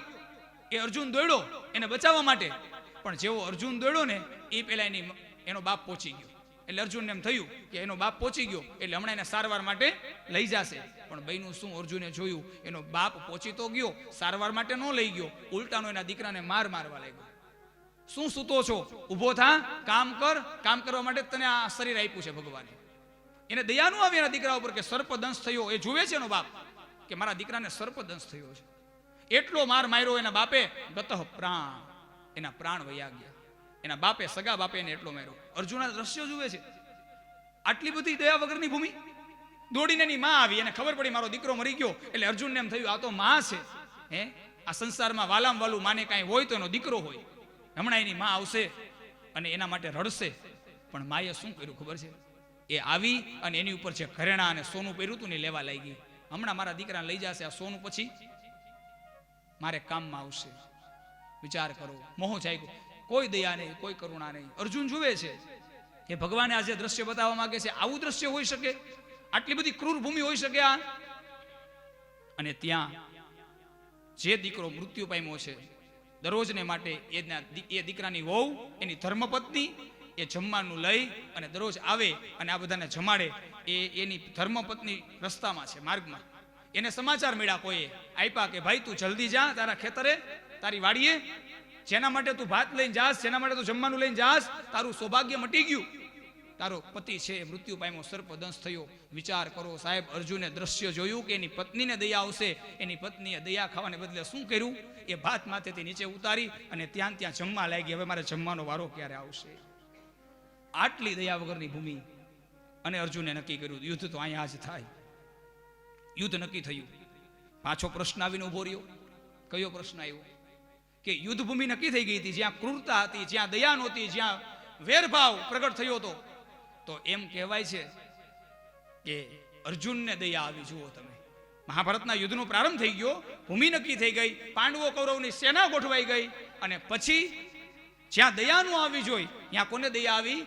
અર્જુનને દયા આવી. હે ભગવાન, હું યુદ્ધ નહીં કરું. શું કામ યુદ્ધ નહીં કરું? તો કે મારા હૃદયમાં દયા પ્રગટી. આ ભૂમિ પર તો કોઈ દયા પ્રગટે જ નહીં. તો અર્જુનને કેમ પ્રગટી? આ મારા દાદા, આ મારા ગુરુ, આ મારો ભાઈ. એ તો પહેલાય ખબર હતી અર્જુનને. જ્યારે પ્રતિજ્ઞાઓ લીધી હતી પાંડવોએ, ત્યારે ખબર હતી કે આ સામે મારા ગુરુ છે, મારા દાદા છે. યુદ્ધ નક્કી કર્યું. ભગવાન યુદ્ધ રોકવા માંગતા હતા, પાંડવોને કૌરવો ના પાડતા હતા, યુદ્ધ તો કરવું જ છે ભગવાન. અને અત્યારે પરિવર્તન આવી ગયું આની આ ભૂમિ ઉપર. જ્યાં કોઈને કોઈ ઉપર દયા નહોતી ત્યાં અર્જુનને દયા પ્રગટ થઈ. શું કામે?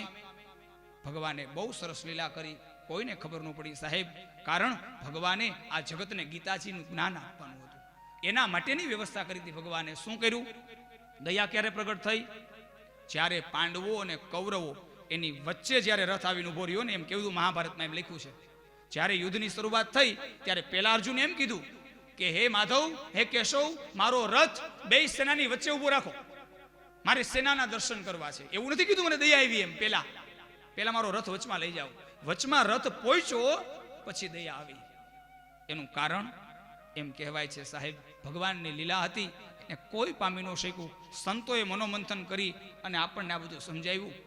ભગવાનને ગીતાનો ઉપદેશ આપવો તો જો અર્જુનને દયા ન આવે તો ગીતાનો ઉપદેશ આ જગતને ન મળે. એટલા માટે ભગવાને શું કર્યું હતું કે કુરુક્ષેત્રની ભૂમિ હતી, ત્યાં દયા વગરની ભૂમિ હતી, પણ ભગવાન છે ને એ દ્વારકામાંથી માટી લઈ અને હસ્તિનાપુરમાં લઈ ગયા હતા. પરમાત્માએ એ વ્યવસ્થા કરી, જ્યાં માટી દ્વારકાની પડી હતી ને સાહેબ, એ માટી ઉપર રથ ઉભો રાખી દીધો.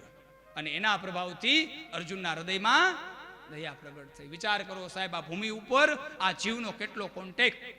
સામાન્ય જુઓ તમે, આ તો મહાભારતની વાત થઈ, ચાલો બહુ ઝાઝા વર્ષો પહેલાની વાત થઈ. અત્યારે વર્તમાન સમયમાં જુઓ તમે, ઘણા બધા અમને કે મહારાજ આ ફ્લેટમાં આવ્યા પછી અમે બહુ સુખી થઈ ગયા. ઘણા એમ કે આ ફ્લેટમાં આવ્યા પછી અમે બહુ દુઃખી થઈ ગયા, આ ફ્લેટમાં આવ્યા પછી ફાયદો થયો, આ ફ્લેટમાં આવ્યા પછી નુકસાન થયું. શું? એ ભૂમિનો પ્રભાવ, એ ભૂમિનો કોન્ટેક્ટ. એટલા માટે શાસ્ત્ર એમ કહે, શાસ્ત્રનો સાર શું કહે કે ભૂમિની કોઈ ચિંતા નથી કરવાની. જો તમે ભગવાનની ભક્તિ કરો છો તો તમે જ્યાં છો ત્યાં ભગવાન તમારા માટે દ્વારકાની માટી લઈને વ્યવસ્થા કરી દેશે. સાહેબ યાદ રાખજો, દ્વારકાની માટી આવી જશે. કોઈ ચિંતા ન કરતા. કુરુક્ષેત્રના મેદાનમાં જો અર્જુનને દયા આવી જતી હોય તો હું ને તમે પામર જીવ છીએ, બસ તમારે એક કામ કરવાનું છે, અર્જુનની જેમ ભગવાનને છોડવાના નથી. ફ્લેટને છોડવાની જરૂર નથી. આપણે ફ્લેટને છોડી દઈએ છીએ નહીં. આ કથા સાંભળી અને એવું નક્કી કરો કે ગમે એવો ફ્લેટ હશે પણ મારો ભગવાન મારી હારે હશે ને તો ત્યાં મને સુખ મળશે. ભગવાનને પકડવાના છે. આપણે જગ્યાઓ છોડી દઈએ છીએ, આપણે દુઃખથી ભાગીએ છીએ. દુઃખથી ભાગવાનું નથી, દુઃખની સામે લડવાનું છે, યુદ્ધ કરવાનું છે. પણ કોને સાથે રાખીને? ભગવાન યોગેશ્વરને, ભગવાન કૃષ્ણને સાથે રાખી અને યુદ્ધ કરવાનું છે. એ યુદ્ધમાં વિજય જ હોય આપણો. કોઈ પણ ભૂમિ આપણું ખરાબ ન કરી શકે, કોઈ માણસ આપણું ખરાબ ન કરી શકે. વિચાર તો કરો સાહેબ, તમે કૌરવના યોદ્ધાઓ જોવો ને પાંડવો 5. વિચાર કરો ને કેવા પાંડવો. કર્ણનું ખાલી એક તીર છૂટે ને કર્ણનું, તો અર્જુનનો રથ હોય ને એ 10 ડગલા આગળ પાછો પડે. આટલી તાકાત કર્ણની અંદર. આવો યોદ્ધા સામે. ત્યારે ભગવાન કૃષ્ણ અને અર્જુન કહે છે કે હે ભગવાન, આ કર્ણના બાણ તો જો, મારો 10 ફૂટ 10 ડગલા આ રથને પાછો પાડી દે, આવા આમના બાણ છે. ત્યારે ભગવાન કહે અર્જુન, તારા રથમાં હું બેઠો છું ને એટલા માટે ખાલી 10 ડગલા પાછળ જાય છે. હું ન હોત ને અર્જુન તો તારો ક્યારનો વિનાશ થઈ ગયો હોત. એક બાણ તારાથી સહન ન થાય કર્ણનું.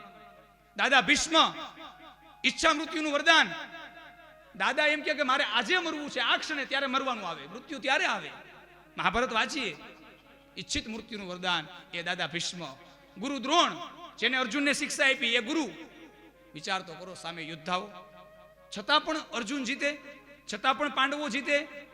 માત્ર ને માત્ર જ્યારે દુર્યોધનને અર્જુન જ્યારે માગણી કરવાની વાત આવી, આપણે સૌ જાણીએ છીએ આ કથાને કે દુર્યોધને ભગવાનની સેના માગી લીધી અને અર્જુને ભગવાનને માગી લીધા. આપણને ખબર છે. પણ જ્યારે માગણી થઈ ગઈ ને પછી ભગવાને પૂછ્યું અર્જુનને કે તે મોટી ભૂલ કરી છે. શું કરી દીધું? તો કે તે મને માગી લીધો. ભગવાન પરીક્ષા કરે છે અર્જુનની. તે મને માગી લીધો, હું તો યુદ્ધ પણ નથી કરવાનો, હું તો શસ્ત્ર પણ ધારણ નથી કરવાનો, હું શું કરી દઈશ? તે મને શા માટે માગ્યો? ત્યારે ભગવાને એમ કીધું કે અર્જુન, માખણ લઈ ગયો દુર્યોધન અને તારી પાસે કાંઈ ન રહ્યું. ત્યારે અર્જુન કહે છે ભગવાન, દુર્યોધન ભલે ને માખણ લઈ ગયો પણ મારી પાસે માખણ ચોર છે. બસ મારે તમારી જરૂર છે, મારે કોઈની જરૂર. મારી પાસે માખણનો ચોર છે, મારી પાસે માર્ગદર્શક છે, મારી પાસે અસ્ત્ર છે, શસ્ત્ર છે. અસ્ત્ર શસ્ત્ર તો એની પાસે પણ છે અને અમારી પાસે છે, પાંડવો કહે. પણ એ અસ્ત્ર અને શસ્ત્ર ક્યાં ઉપયોગ કરવો ને એ ભગવાન તમે સાથે હોય ને તો ખબર પડે. એમ અસ્ત્ર શસ્ત્ર આપણા માટે ક્યાં? તો કે સંપત્તિ. આપણી પાસે કોની પાસે સંપત્તિ નથી? બધા પાસે છે. બુદ્ધિ કોની પાસે નથી? આપણા અસ્ત્ર શસ્ત્ર કળિયુગના બુદ્ધિ, સંપત્તિ, બળ જે કાંઈ છે ભગવાને બધું આપ્યું છે સાહેબ. પણ છે સદભાગ્ય એના કે જેની સાથે કૃષ્ણ છે. એ પોતાની સંપત્તિ, પોતાની બુદ્ધિ, પોતાની આવડત એ યોગ્ય માર્ગે વાપરે. બાકી તો સંપત્તિ બળ એ વિનાશ પણ નોતરી દે છે સાહેબ. આપણી સંપત્તિ વિનાશ કરાવી નાખે આપણે, અને આપણી સંપત્તિ પરમાત્મા સુધી પહોંચાડી દઈએ. ત્યારે જ્યારે આપણા માર્ગદર્શક કૃષ્ણ હોય ત્યારે આ સંપત્તિ પરમાત્મા સુધી પહોંચાડી દે, આનું આ સુખ ભગવાન સુધી પહોંચાડી દઈએ. એટલે કહેવાનો અર્થ એ છે કે માર્ગદર્શક કોણ છે આપણે બધી પાસે બધી વસ્તુ છે, પણ એનો સદુપયોગ ત્યારે જ થશે જ્યારે ભગવાન આપણી સાથે હશે. ગમે તે પરિસ્થિતિની અંદર ભગવાનને આપણે મૂકવાના નથી, ભગવાનને સાથે રાખવાના છે કાયમ માટે.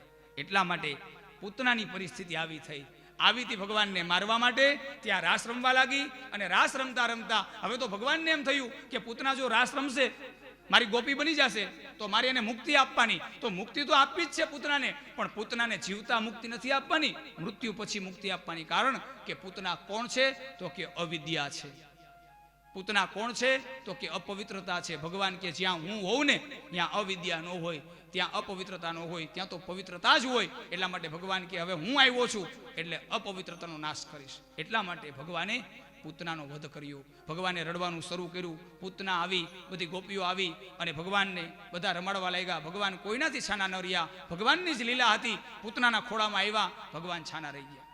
અને પૂતના એમ કહેવાય છે પોતાના હૃદય ઉપર કાળકૂટ વિષ ચોપડું ભગવાનને મારવા માટે, ઝેર આપવા માટે તૈયાર થઈ પૂતના, અને આંખો બંધ કરી અને ભગવાને વિષપાન કરી લીધું. ભગવાને પયપાન કર્યું, ભગવાને રક્તપાન કર્યું, અને રક્તપાન કરતા કરતા એ પૂતનાને લઈને આકાશમાં ભગવાન ઉડવા લાગ્યા. હવે તો રાક્ષસીનું મૂળ રૂપ પ્રગટ થયું.